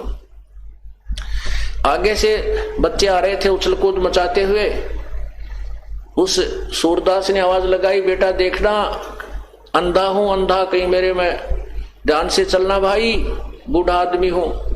बच्चे निकटा करके पूछने लगे, बाबा आपको दिखाई नहीं देता? अगर नहीं बेटा मुझे दिखाई नहीं देता। फिर ये टॉर्च किस लिए लिए हो आप, ये लालटेन क्यों ले रखी है? कि आप आंखों वालों के लिए कहीं मेरे में टक्कर ना मार दो अंधेरे में, इस चांदने में मेरे से दूर के हो जाओ तुम, कदे बुढ़े आदमी की तोड़ दो दे, इसलिए मैं लालटेन साथ रखता हूं। मुझे इन सदग्रंथों की कति आवश्यकता नहीं, अनादरणीय नहीं, क्योंकि जो ज्ञान हमारे परमात्मा कबीर साहब ने 100 वेद में दे रखा है वो इंक्लूडिंग दिस शास्त्र है, इन शास्त्रों के सहित है। लेकिन उस परमात्मा की उस वाणी को नहीं माना जो 600 साल पहले लिखी गई थी। अब वो वाणी जो उस वाणी में ज्ञान है, आज इन सदग्रंथों से प्रमाणित करके उस वाणी को सत्य सिद्ध कर रहा हूं। तो इसलिए ये सदग्रंथ दिखाता हूं, कहीं कोई मेरे सिर ना हो जाके कि तूने कैसे कह दिया ब्रह्मा विष्णु में इसको ज्ञान नहीं है, ये भगवान नहीं। मैं नहीं कह रहा, आपकी ये लालटेन दिखा देता हूं, देखो, फिर वो दूर हो जाते हैं। सच रही इसमें लिखा है तो इसलिए ये ज्ञान अब परमात्मा पूरे विश्व में फैलाएगा। बुद्धिमान समाज है और हमारे को भगवान की चाह है, परमात्मा मिल रहा है, परमात्मा का मार्ग मिल रहा है, उसकी विधि मिल रही है, फिर अब पीछे क्यों रहेंगे हम? जब पहले अज्ञान कुमार्ग पर भी हम पूरी सपेट पर चले, पता नहीं कितने जो भक्तों ने दान भी किए, शरीर भी नछावर कर दिए, घर भी त्याग दिए, राज भी त्याग दिए, लेकिन फिर भी परमात्मा नहीं मिला। और ये बहुत आसानी से मिलेगा, क्यों? उसकी विधि बहुत आसान है पाने की। परमात्मा के पाने में कर्म योग ही माना गया है, कर्म संन्यास नहीं। अब कर्म योग ये नहीं होता कि शादी ना करावे, वही शादी करा लेना, बाल बच्चे हो जाए, उसी को कर्म योग कहते नहीं।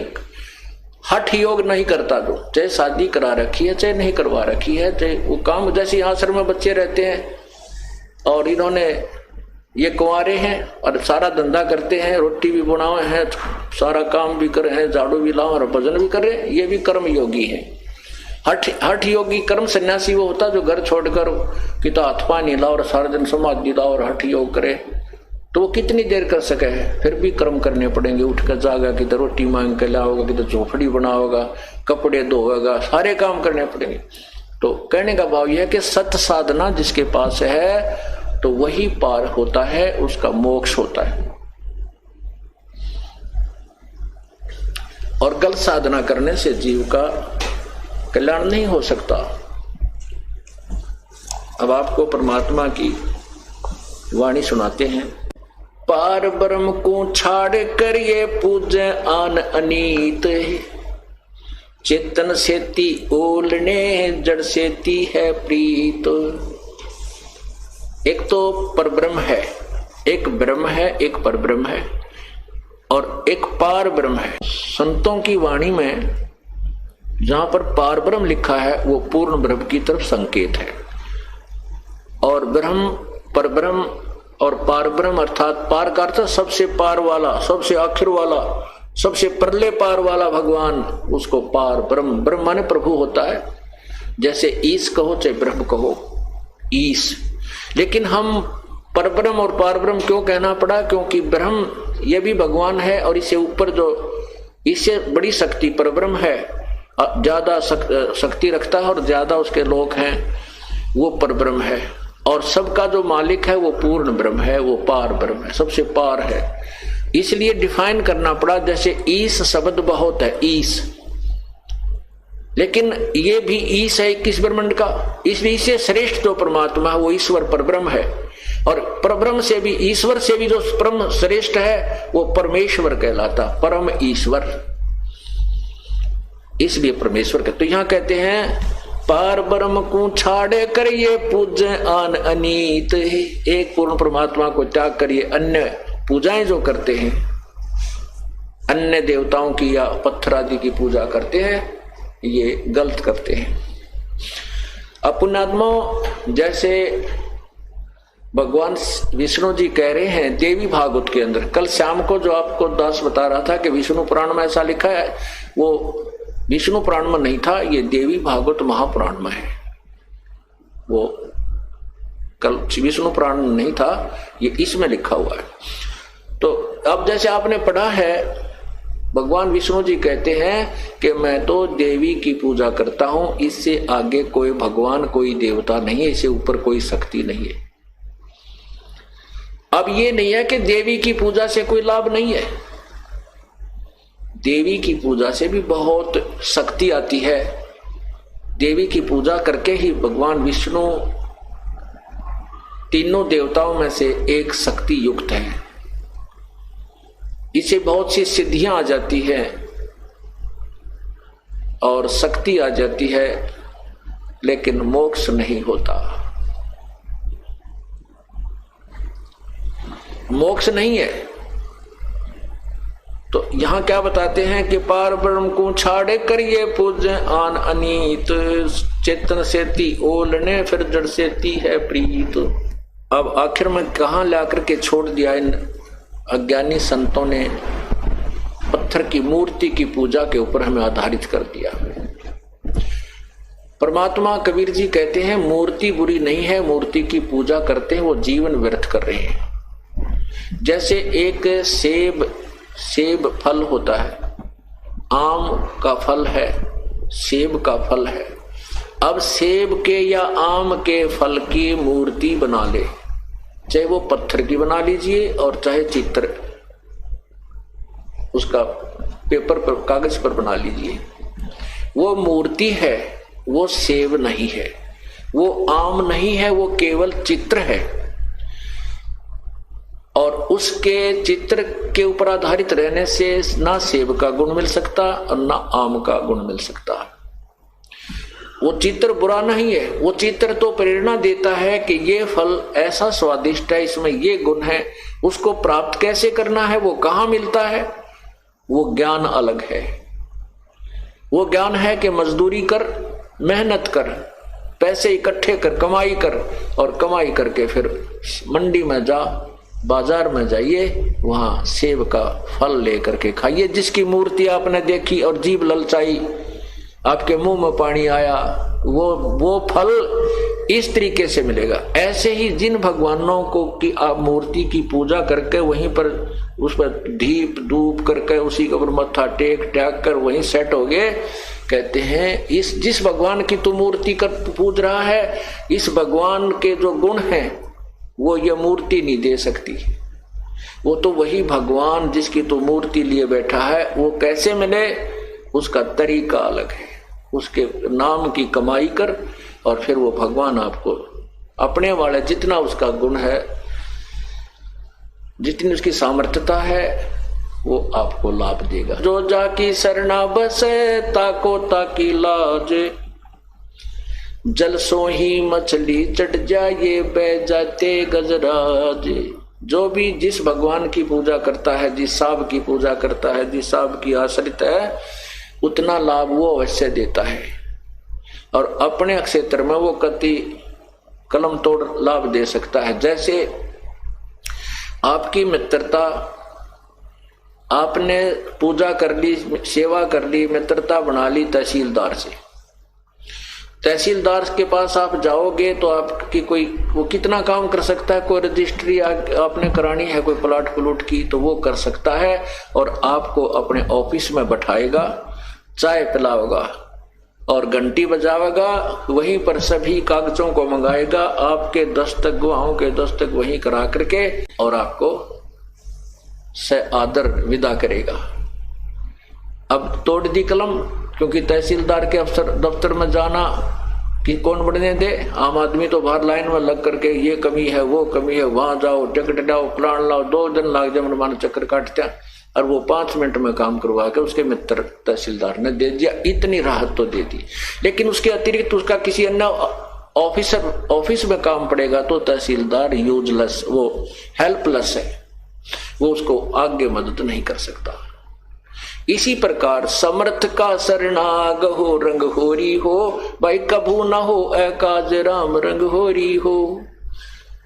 जिस भी देव की आप पूजा करते हो, जितने उसका सामर्थ्यता है उतना तो अपने सामर्थ्य के अनुसार वो आपको फल देगा, लेकिन उससे बाहर आपके ऊपर कोई कर्म की मार आ गई तो वो आपका बचाव नहीं कर सकता।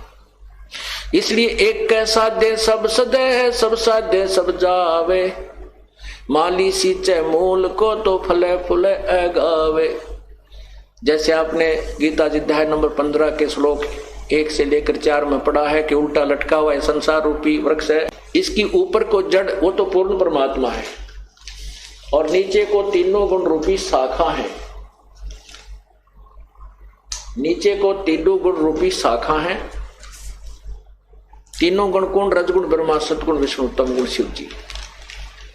और इसको जो संत तत्व से जानता है, सब सर्वांग सहित सभी पार्ट्स ऑफ द ट्री, उस संसार रूपी वृक्ष के जो सभी पार्ट के विषय में बता दे, स वेदविद, वो तत्वदर्शी संत है। तो इतना ही कहा है परमात्मा ने कि इसमें न तो किसी देव को छोटा बड़ा बताया है, लेकिन उनकी सतिथि से परिचित करा है। ये देखिएगा, ये उल्टा लटका हुआ संसार रूपी वृक्ष है। ये देखो, ये उल्टा लटका हुआ संसार रूपी वृक्ष है और इसका जो है ऊपर को जड़ है, ये ऊपर को जड़ है, ये तो पूर्ण परमात्मा है, पूर्ण ब्रह्म है। और यहां से खुराक चलती है, ये तना में आती है, ये तना अक्षर पुरुष यानी परब्रह्म है और इसमें से ये कई डार निकलती हैं। जैसे इनमें से एक डार को लेते हैं, ये डार क्षर पुरुष अर्थात ब्रह्म है, ज्योति निरंजन काल है। इसके 3 पुत्र, 3 शाखाएं हैं संसार रूपी वृक्ष की। तो रजगुण ब्रह्मा, सतगुण विष्णु, तमगुण शिव जी, और ये पात रूप संसार।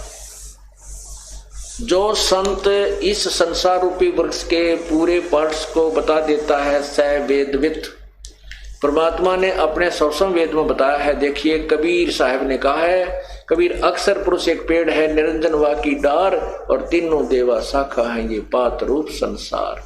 और यही गीता जी अध्याय नंबर 15 के श्लोक नंबर 1 से 4 तथा श्लोक नंबर 16 और 17 में प्रमाण है।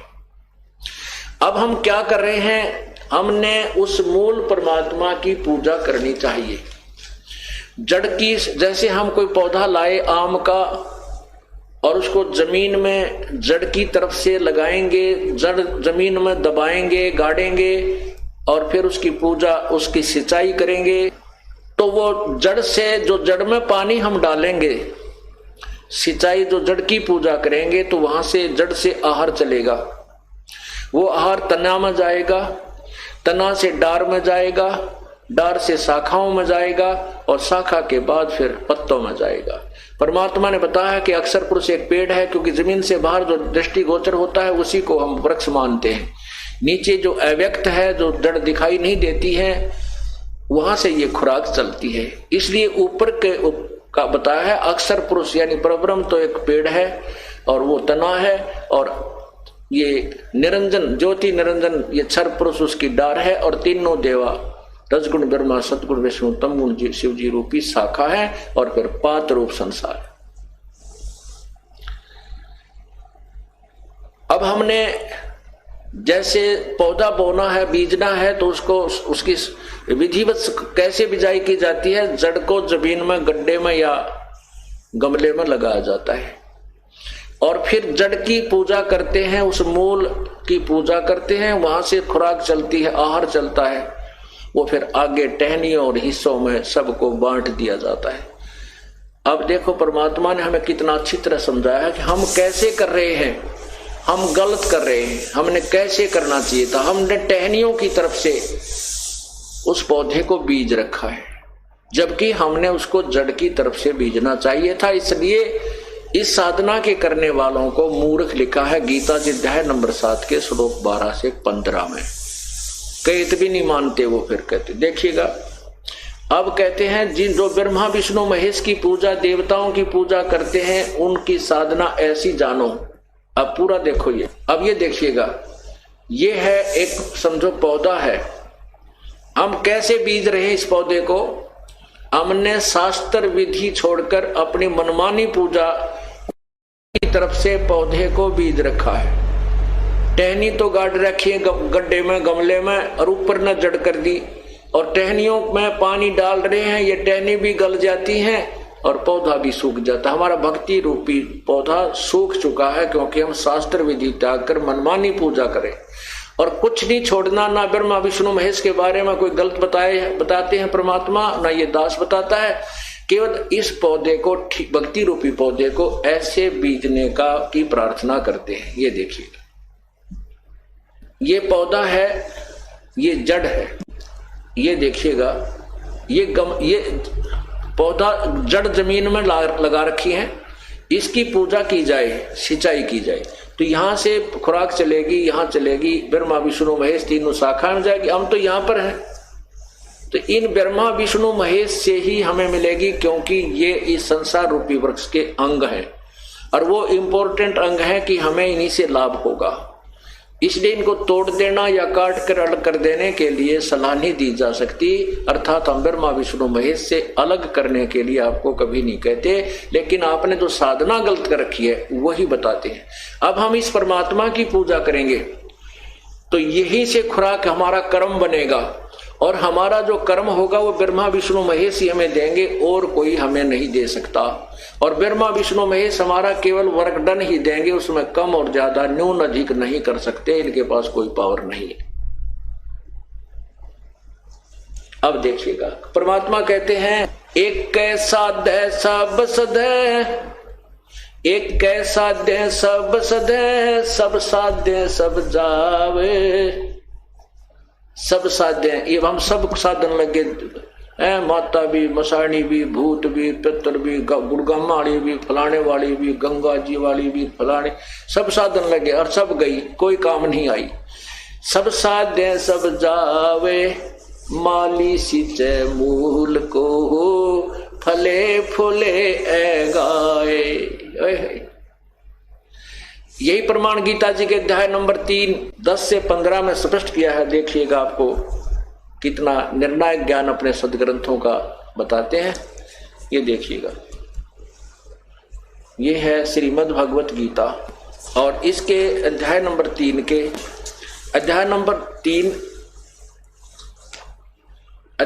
3 और ये श्लोक नंबर 10 से आपको सुनाना शुरू करते हैं।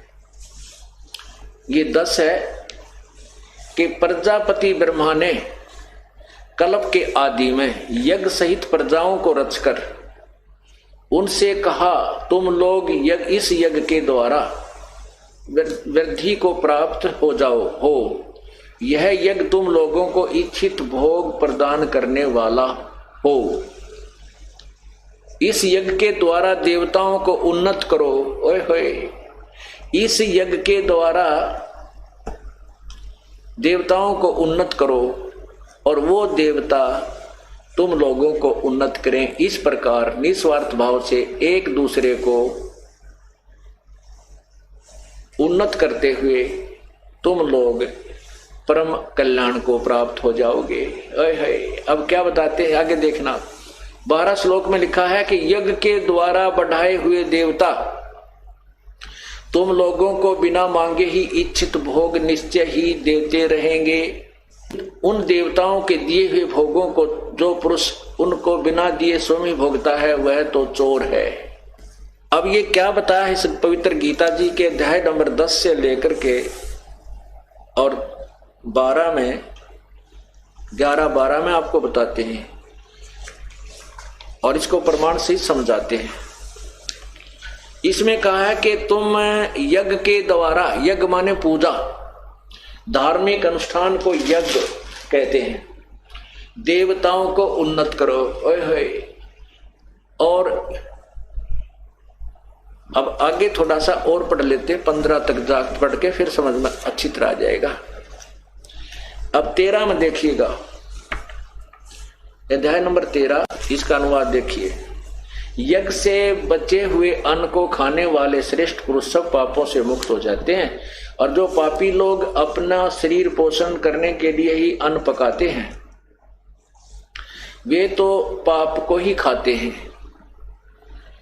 क्या भावार्थ है कि जैसे परमात्मा ने आपके पूर्व जन्म में किए हुए पुण्यों के आधार पर धन दिया है, आपको जो आपका रोजगार दिया है, उसमें से यदि आप धार्मिक अनुष्ठानों पर नहीं लगाते विधिवत पूर्ण संत के माध्यम से, क्योंकि गुरु बिन माला फेरते गुरु बिन देते दान, गुरु बिन दोनों निष्फल हैं चाहे पूछो वेद पुराण, तो भी वो आपकी साधना व्यर्थ है। तो यहाँ पर शास्त्र अनुकूल साधना करने के लिए निर्देश और वो बताए जा रहे। तो जो उस धन में से परमात्मा के नाम पर पूजा अर्थात पूर्ण परमात्मा की साधना नहीं करते, उसके पूर्ण गुरु बना करके साधना नहीं करते, यज्ञ नहीं करते, तो वो अपना जीवन व्यर्थ कर रहे हैं। कहते हैं इस धार्मिक अनुष्ठान के द्वारा, क्योंकि मूल की सिंचाई करने से, पूर्ण परमात्मा की भक्ति करने से जो हम यज्ञ साधनाएं करते हैं, उनसे ये देवता उन्नत होते हैं। ये तीनों देवता रूपी शाखा टहनियां ये प्रफुल्लित होती हैं और उन्नत हुए देवता फिर तुम्हें उन्नत करते हैं। उन टहनियां का फल लगते हैं, उन फलों से फिर आपका गुजारा होता है। अब जैसे हम ये मूल की पूजा करते हैं, तो इससे ये तीनों देवता रजगुण ब्रह्मा, सतगुण विष्णु और तमगुण शिवजी रूपी, ये ब्रह्मा विष्णु शिव रूपी ये देवता उन्नत हुए, यानी ये टहनी बड़ी, पौधा बड़ा हो गया, टहनियां मैच्योर हुई और फिर इन टहनियों ब्रह्मा विष्णु महेश रूपी टहनियां का फल लगे। इन देवताओं ने फिर हमें उन्नत किया, क्योंकि किए हुए कर्म का फल ये ही देते हैं। लेकिन हमने पूजा विधिवत शास्त्र अनुकूल करनी है, वो मूल जड़ की पूजा करनी है। जड़ पूर्ण परमात्मा की पूजा करने से हमारे कर्म संस्कार बनते हैं।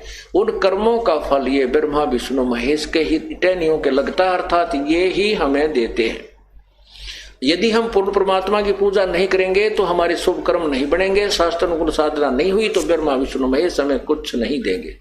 ये स्वयं अर्थात ये टहनी उन्नत नहीं होंगी, ये देवता उन्नत नहीं होंगे, अर्थात ये टहनी सूख जाएंगे। फिर देखना, और कहते हैं जो किए अपने पुण्य में से और जो यज्ञ से बचे हुए शेष अन्न को खाते हैं वो सब पापों से मुक्त हो जाते हैं। हम आपको जैसे ये अनुष्ठान शुरू हुआ परमात्मा का 3 दिन का पूर्णिमा पर्व, सबसे पहले परमात्मा का प्रसाद बनाया जाता है। हलवा कढ़ा और रोटी सब्जी जो भी बनती है परमात्मा के निमित्त अलग से रखा जाता है, उसको भोग लगता है। उसके बाद फिर शेष जो बच जाता है भंडार में उसको हम सब खाते हैं। तो ये एक शास्त्र अनुकूल साधना यहाँ की जाती है। इससे हमारी जो हम पापों से मुक्त हो जाते हैं। हम ऐसी साधना करने से उन पापों से बच जाते हैं जो हम परमात्मा की विधि साधना ना करने से पापी कहलाते। जैसे भी लिखा है वो तो पापी अपने पाप को ही खाते हैं जो शास्त्र अनुकूल साधना नहीं करते। अर्थात जो अनुष्ठान किए जाते हैं और ये यज्ञ से बचे हुए शेष अन्न को, क्योंकि पहले भगवान को भोग लगा, बाकी जो भंडार में या यहाँ जो हलवा कढ़ा या सब्जी रोटी बची ये उसके बच्चे खाएंगे। पहले पिताजी ने भोग लगा दिया, उसके बाद बच्चे खाते हैं। तो कहते हैं ये संकेत है कि यज्ञ से बचे हुए अन्न को, ये देखो गीता जी अध्याय नंबर 3 के ये श्लोक नंबर ये 14 ये 13 में कहा कि यज्ञ से बचे हुए अन्न को खाने वाले श्रेष्ठ पुरुष सब पापों से मुक्त हो जाते हैं। जो पापी लोग अपना शरीर पोषण के लिए ही अन्न पकाते हैं वे तो पाप को ही खाते हैं। जो धार्मिक अनुष्ठान विधिवत शास्त्र अनुकूल नहीं करते वो तो पापी आत्मा है। अपना पेट भरने के लिए ही गुटी लाई, दड़ी पक्का खाया और सारी रात फुंकाड़े मारे, सुबह उठते फिर धंधे में जुट गए। कहते हैं वो तो पापी लोग अपना पाप ही खाते हैं। आगे देखना 14-15 जो श्लोक है 3रे अध्याय का, इसमें बहुत जबरदस्त निर्णय है। इसमें यह भी स्पष्ट किया है कि पूर्ण परमात्मा से ब्रह्म की उत्पत्ति हुई, ज्योति निरंजन का जन्म हुआ और फिर ज्योति निरंजन ब्रह्म ने हमारे कर्म लगाए, क्योंकि यहां हमने करके खाना पड़ा, अपना किया कर्म भोगना पड़ता। सतलोक में ऐसा नहीं है, वहां कोई कर्म नहीं है, वहां परमात्मा के भरे भंडार हैं, वहां कोई कमी नहीं किसी वस्तु की। तो यहां आए तो हम कर्मों के बंधन में बंधे, वो प्रमाण दिया है गीता जी अध्याय नंबर 3 के श्लोक 14 और 15 में। देखना ये 14 और 15 यह लिखा है संपूर्ण प्राणी अन्न से उत्पन्न होते हैं। अन्न की उत्पत्ति वृष्टि यानी वर्षा से होती है, वर्षा यज्ञ से होती है, वर्षा यज्ञ से होती है। आप देख रहे हो पुण्यात्माओं, जब से परमात्मा की कृपा हुई है, सतलोक आश्रम बरवाला में ये अनुष्ठान, धार्मिक अनुष्ठान प्रारंभ हुए हैं, उसी दिन से परमात्मा वर्षा कर रहे हैं। और मई और जून जो तपया करते थे उसमें भी परमात्मा ने झड़ी ला रखी थी। और उससे पहले आप देखते हो कि जमीन में ट्यूबवेलों के पानी भी सूख गए थे, इतना पानी चला गया था नीचे। और अब धार्मिक अनुष्ठान फिर पुनः प्रारंभ हुए हैं परमात्मा की। वही प्रमाण गीता जी दे रही है कि सभी प्राणी अन्न से उत्पन्न होते हैं, अन्न वर्षा से होता है और वर्षा यज्ञ अनुष्ठानों से होती है, यज्ञ से होती है। यहाँ 5 यज्ञ चलती हैं। एक यज्ञ धर्म की, यहाँ भरे भंडारे, दिन रात कोई किसी समय आओ आते भोजन तैयार मिलेगा, सदा व्रत है उस परम पिता कबीर परमेश्वर की तरफ से। ये मत समझना कि कोई दान करके ये भंडारा चला सकता है, नहीं। परमात्मा अपने सतलोक से आपके पास भेजता है अपना, तो आपको धन देता है, आपको धनवान बनाता है और आपके 100 प्रकार के कष्टों का निवारण करता है और फिर आप में प्रेरणा करके दान करवाता है ताकि ये बच्चा कुछ पुण्य प्राप्त कर सके। नहीं तो काल भगवान धर्म पर नहीं लगाने दे सकता। कोई बीमारी में, कि तो मुकदमे में, कि तो कोई ले गया, वो दे को नहीं, फिर खेचा तानी, रात न नींद आवनी, ऐसी बयान माटी रखी हमारी। ये तो कबीर परमेश्वर की रजा से ही ये सब दान पुण्य करवाया हो रहा है। तो यहाँ एक यज्ञ है धर्म की, ये धर्म भंडारा दिन रात चलता है। और दूसरी यज्ञ है ध्यान। सतलोक आश्रम में आने के बाद केवल परमात्मा की चर्चा ही चलती है, उसी का ध्यान, उसी की चिंतन बना रहता है। और तीसरी यज्ञ हवन की, यहाँ पर दिन रात अखंड ज्योतें चलती हैं परमात्मा की। और जिस दिन ये 3 दिन समागम चलता है तो इसमें प्रत्येक भक्त की जिसका भी वो पाठ होता है अखंड, एक ज्योति अलग से चलाई जाती है। जैसे 100 पाठ हैं तो 100 ज्योत चलेंगी, 200 पाठ हैं तो 200 ज्योतों का चलती है। एक ज्योति में 3 दिन लगभग 1 किलो घी हवन हो जाता है। अब आप देख लो, जहाँ 100 पाठ हैं, 200 पाठ हैं तो कितना क्या किलो घी यहाँ पर हवन हो जाता है। तो ये हवन यज्ञ भी चलता है। तीसरी यज्ञ हवन की, चौथी यज्ञ प्रणाम। फिर यहाँ परमात्मा को हम प्रणाम करते हैं, ये भी एक यज्ञ के तुल्य है। और 5वीं यज्ञ ये तत्व ज्ञान का प्रचार, 5वीं यज्ञ ज्ञान की है। ये भी 5 यज्ञ यहाँ चल रही होती है। इसलिए परमात्मा यहाँ वाणी में कह रहा है, देखिएगा गीता जी अध्याय नंबर 3 के और श्लोक नंबर 14 और 15 में स्टार्ट है 14 का। संपूर्ण प्राणी प्रसन्न अन्न से उत्पन्न होते हैं, अन्न की उत्पत्ति वृष्टि से होती है, वृष्टि यज्ञ से, वर्षा यज्ञ से होती है। और देखना, यज्ञ विहित कर्मों से उत्पन्न होने वाले हैं, यानी विहित माने शास्त्र अनुकूल साधनों से, जो शास्त्र अनुकूल विधि से, शास्त्र अनुकूल साधना जो की जाती है वही कर्म काउंटिंग में होते हैं, अन्यथा नहीं। वही धार्मिक कर्म सही माने जाते हैं जो शास्त्र अनुकूल, यानी विहित माने शास्त्र अनुकूल जो कर्म होते हैं वही मान्य होते हैं। ये देखना, यज्ञ कर्म सम उद्भव है, विहित कर्मों से उत्पन्न होने वाला है।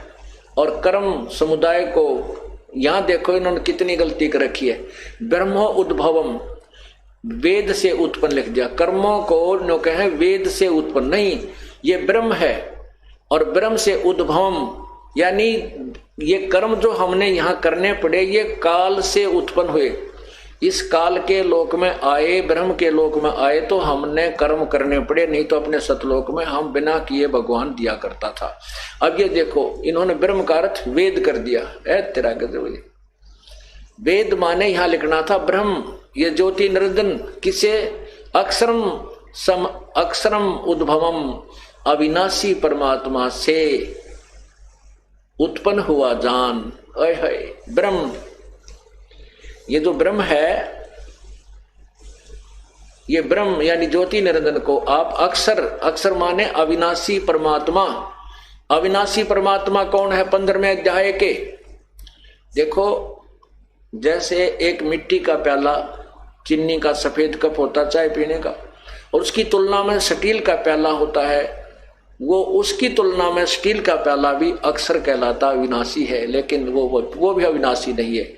जैसे गीता जी अध्याय नंबर 15 के श्लोक 16 में कहा है, क्षर पुरुष और अक्षर पुरुष, ये दो, तुम इस परब्रह्म को अक्षर पुरुष मान बैठे हो, बस इस ब्रह्म की तुलना में अक्षर पुरुष वास्तव में अविनाशी नजर आता है, पर वास्तव में अविनाशी नहीं है। जैसे आपको कल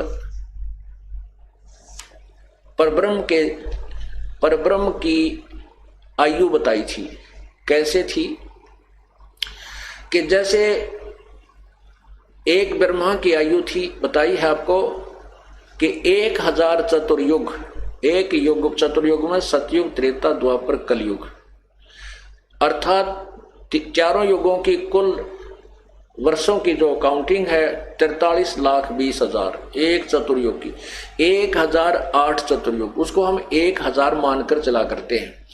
1000 चतुर्युग का दिन ब्रह्मा का, इतनी रात, 30 दिन रात का महीना और 12 महीने का एक वर्ष, और 100 वर्ष की आयु ब्रह्मा जी की, और ब्रह्मा से 7 गुणी विष्णु की, विष्णु जी से 7 गुणी श्री शिव जी की, और ऐसे ऐसे 70,000 शिव जी मर जाते हैं तब एक ब्रह्म की मृत्यु होती है, और वो परब्रह्म का एक युग होता है।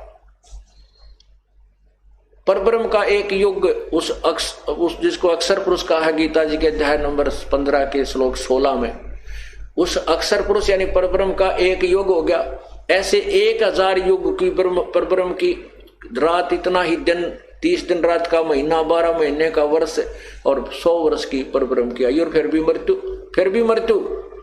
इसलिए ये अविनाशी तो नजर आवे है, लेकिन अविनाशी वास्तव नहीं। इसलिए 15वें अध्याय के 17वें श्लोक में कहा है कि परमात्मा उत्तम पुरुषत्व अन्य, इन दोनों से कोई और ही है वो श्रेष्ठ भगवान, उसी को परमात्मा कहा जाता है, और वही तीनों लोकों में प्रवेश करके सबका धारण पोषण करता, वही अविनाशी प्रभु है। तो यहाँ उस अक्षर यानी अविनाशी, अक्षर का अर्थ अविनाशी होता है, तो यहाँ उस अक्षर की तरफ संकेत है, ना कि यहाँ पर ब्रह्म की तरफ, क्योंकि ये कोड वर्ड और पीएचडी इसी को कहते हैं कि अब सियाने हो जाओगे तो वैसे समझने लग जाओगे। इसलिए यहाँ गीता जी में कोड वर्ड ज्यादा है, क्योंकि चारों वेदों का सारांश है ये। अब देखो, वेद यहाँ लिखा कि ब्रह्म से उत्पन्न हुए थे ये कर्म, जो हमने यहाँ ये क्रियाएं करनी पड़ेंगी हमने। जैसे हम ब्रह्म के लोक में आगे हैं तो हमने यहाँ क्रिया करनी पड़ेंगी, ये 500 यज्ञ भी करने पड़ेंगे, धार्मिक अनुष्ठान भी करने होंगे, तभी हम यहाँ से निकलेंगे और हमारा गुजारा होगा। तो हम ये कर्म इस ब्रह्म ने हमारे लगाए, हम ये ब्रह्म से उत्पन्न हुए, यहाँ आए तो ये कर्म हमने करने पड़े और करने पड़ेंगे। फिर कहते ब्रह्म की उत्पत्ति कहाँ से हुई? ये उस अविनाशी परमात्मा सतपुरुष कबीर परमात्मा से हुई। यहाँ देखना,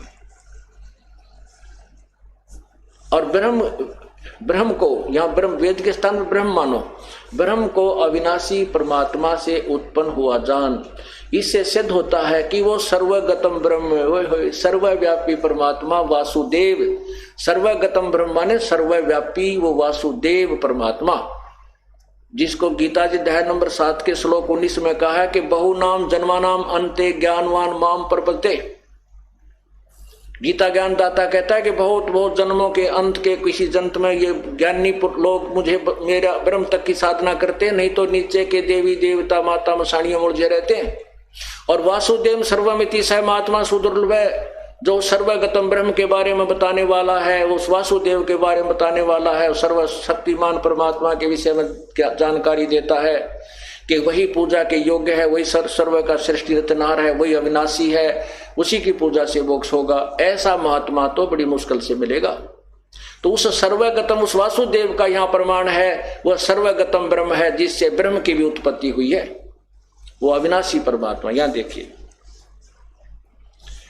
फिर यहीं से आते हैं ब्रह्म, यहाँ ब्रह्म ज्योति निरंजन समझो, क्षर पुरुष को आप अविनाशी परमात्मा से उत्पन्न हुआ, इससे सिद्ध होता है कि सर्वगतम ब्रह्म सर्वव्यापी परम अक्षर परमात्मा, परम अक्षर यानी अविनाशी से भी अक्षर से परम अक्षर, अविनाशी परमात्मा सदा ही यज्ञ में प्रतिष्ठित है। ओए होए, वही यज्ञों में मुखिया है, उसी की पूजा करनी चाहिए, उसी को इष्ट मानकर उस यज्ञों का अनुष्ठान करना चाहिए। इति सिद्धम, यही दास सिद्ध करना चाहता था और यही पवित्र गीता जी ने सिद्ध कर दिया कि वो परमात्मा जो है वो पूर्ण परमात्मा ही यज्ञों में प्रतिष्ठित है, उसी को इष्ट मानकर यानी मूल जड़ को पूजना चाहिए। उस जल की जड़ की पूजा से फिर देवता बढ़ेंगे, ये ब्रह्मा विष्णु महेश के पास हमारे संस्कार ऑटोमेटिक जाएंगे और फिर ये हमारे को ना मांगते हुए भी देंगे। जैसे टहनी पौधा लगाया, पौधे की पूजा की जड़ की, और वो फली पौधा बड़ा हो गया, पेड़ बन गया आम का, बिना मांगे आम लद पद हो जाएंगे। हमने इच्छा करने की आवश्यकता नहीं, इसका आम लगे अपने आप लगेंगे और ना चाहते हुए भी वो हमें देंगे, बिना मांगे भी देंगे। ये गीता जी के अध्याय नंबर 3 के श्लोक नंबर 10 से 15 तक ने भी प्रमाणित कर दिया कबीर परमेश्वर के उस अमर ज्ञान को। पुण्यात्मा, आपका बड़ा सौभाग्य है कि आपको ये अमृत ज्ञान सुनने को मिल रहा है। परमात्मा आपकी जमानत लेता है इस काल के कोल्लू मत है और तब आपको यहाँ लाता है, ज्ञान सुनाता है और फिर अपने पाने के योग्य मांझ धोकर बनाता है। मानत ना मन मोरा साधो, मानत ना मन मोरा रे, बार बार मैं ये समझाऊं जग में जीवन थोड़ा रे, बार बार मैं ये समझाऊं जग में जीवन थोड़ा रे। इस काया का गर्भ न करियो के काला के गोरा रे, इस काया का गर्भ न करियो के काला के गोरा रे, बिना भजन कछु काम न आव चाहे, एत्र छड़को चाऊ ओरा रे, बिना भजन कोई काम न आव चाहे, एत्र छड़को चाऊ ओरा रे। मानत ना मन मोरा साधो, मानत ना मन मोरा रे, बार बार मैं ये समझाऊं जग में जीवन थोड़ा रे, बार बार मैं जग में जीवन थोड़ा रे। इस माया का गर्भ न करियो के हाथी के घोड़ा रे, इस माया का गर्भ न करियो के हाथी के घोड़ा रे, जोड़ जोड़ धन बहुत बटोला लाखों और करोड़ा रे, जोड़ जोड़ धन बहुत बटोला लाखों और करोड़ा रे। मानत ना मन मोरा साधो, मानत ना मन मोरा रे, बार बार मैं ये समझाऊं जग में जीवन थोड़ा रे, बार बार मैं ये समझाऊं जग में जीवन थोड़ा रे। दुविधा दुर्मति चतुराई में जन्म गया नर तोरा रे, दुविधा दुर्मति चतुराई में जन्म गया नर तोरा रे, अब भी आने मिलो सत्संग में करो गुरु ज्ञान पे गोरा रे, अब भी आने मिलो सत्संग में है करो गुरु ज्ञान पे गोरा रे।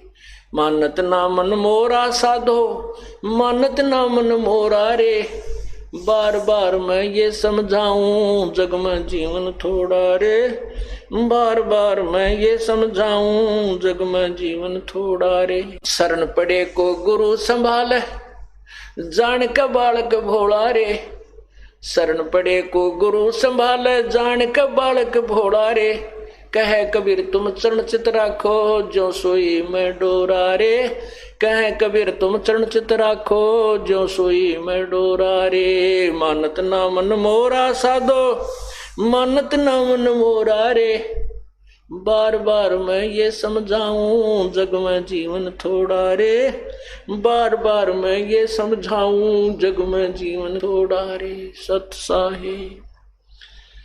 अब इसमें क्या बताया है कि इस सुंदर शरीर को देखकर तू मत फूल, नादान भक्ति कर परमात्मा की।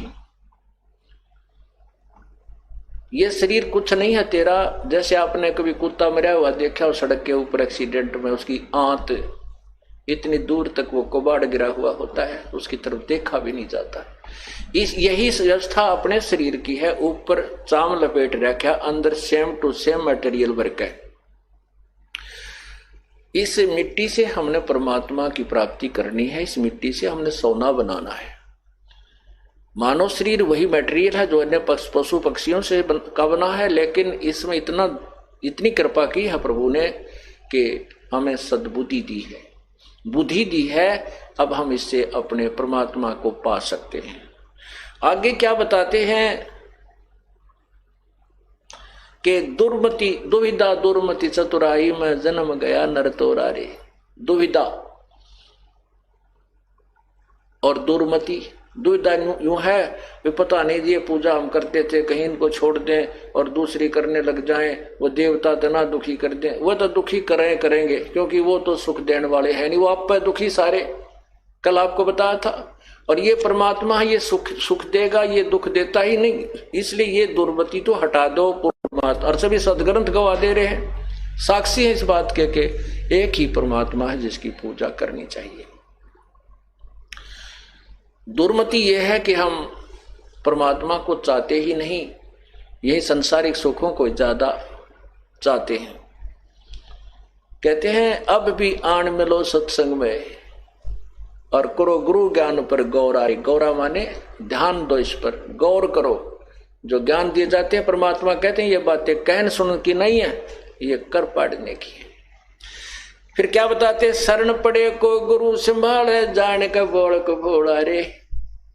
जैसे छोटा सा बालक होता, जैसे आपने सत्संग में यानी ज्ञान सुनने से पहले अज्ञानता में जो गलतियां होगी उनको प्रभु माफ कर देगा। बड़ा दयालु है कबीर परमेश्वर। वो ऐसे मानता है परमात्मा जैसे छोटा सा बच्चा 8-7 महीने का और 2-4 महीने का जो अपना चारपाई यानी झूले पर लटका रहता है, पालने में सोता रहता है, और फिर वो टट्टी पेशाब कर देता है। टट्टी पेशाब करके फिर अपने सारे कपड़े हाथ पा मार के उसको गीले लगते हैं, सर्दियों में ठंड लगती है, फिर वो रोने लगता है, भूखा भी हो जाता है। तब माँ आती है और वो समझ जाती है बच्चा क्यों रोया, भूखा हो गया होगा। जाके उठाती है तो उसने टट्टी और पेशाब करके सारे कपड़े भी खराब कर रखे होते हैं। तो माता जी को कोई क्रोध नहीं आता, गुस्सा नहीं करती। माँ को पता है कि इस बालक को ज्ञान नहीं, अनजान बच्चा है, तो उस बच्चे को, बेटा या बेटी को उठाती है और उसके सारे मल को साफ करती है, कपड़े धो के सुखा देती है, दूसरे कपड़े पहनाती है, फिर प्यार करती है, सीने से लगाती है, चूमती है, दूध पियाती है और लाड करती है। ऐसे ही कहते हैं शरण पड़े को गुरु संभाले जान का बालक भोला रे। जैसे आपने पहले जो गलतियां कर दी वो तो आपने उस बालक की तरह कर दी, और करके उन गलतियों के कर्म दंडों में फंस गए, अब रोने लग गए बुरी तरह, हाय मर गए, हाय मर गए, हमारे नो क्यों हो गया, ऐसा क्यों हो गया। तो कहते हैं फिर वो परमात्मा यानी गुरु संत, उस परमात्मा का दास जो भेजा हुआ है आपको, वो फिर सत्संग रूपी ज्ञान से मांझ धो करके सीने से लगा लेता है, आपको परमात्मा के मिलने योग्य बना देता है, आपकी भक्ति करवाता है। आपका कितना कर्तव्य है कि कहे कबीर तुम चरण चित रखो जो सुई में डोरा रे। जैसे सुई में धागा डाल दिया जाता है वो उससे दूर नहीं हो सकता, साथ ही लटकता रहता है। तो आपने अपने गुरुदेव के चरणों में इतनी दृढ़ता से विश्वास दृढ़ करना पड़ेगा कि डगमग नहीं होना, फिर देखना परमात्मा के कमाल। सत साहिब।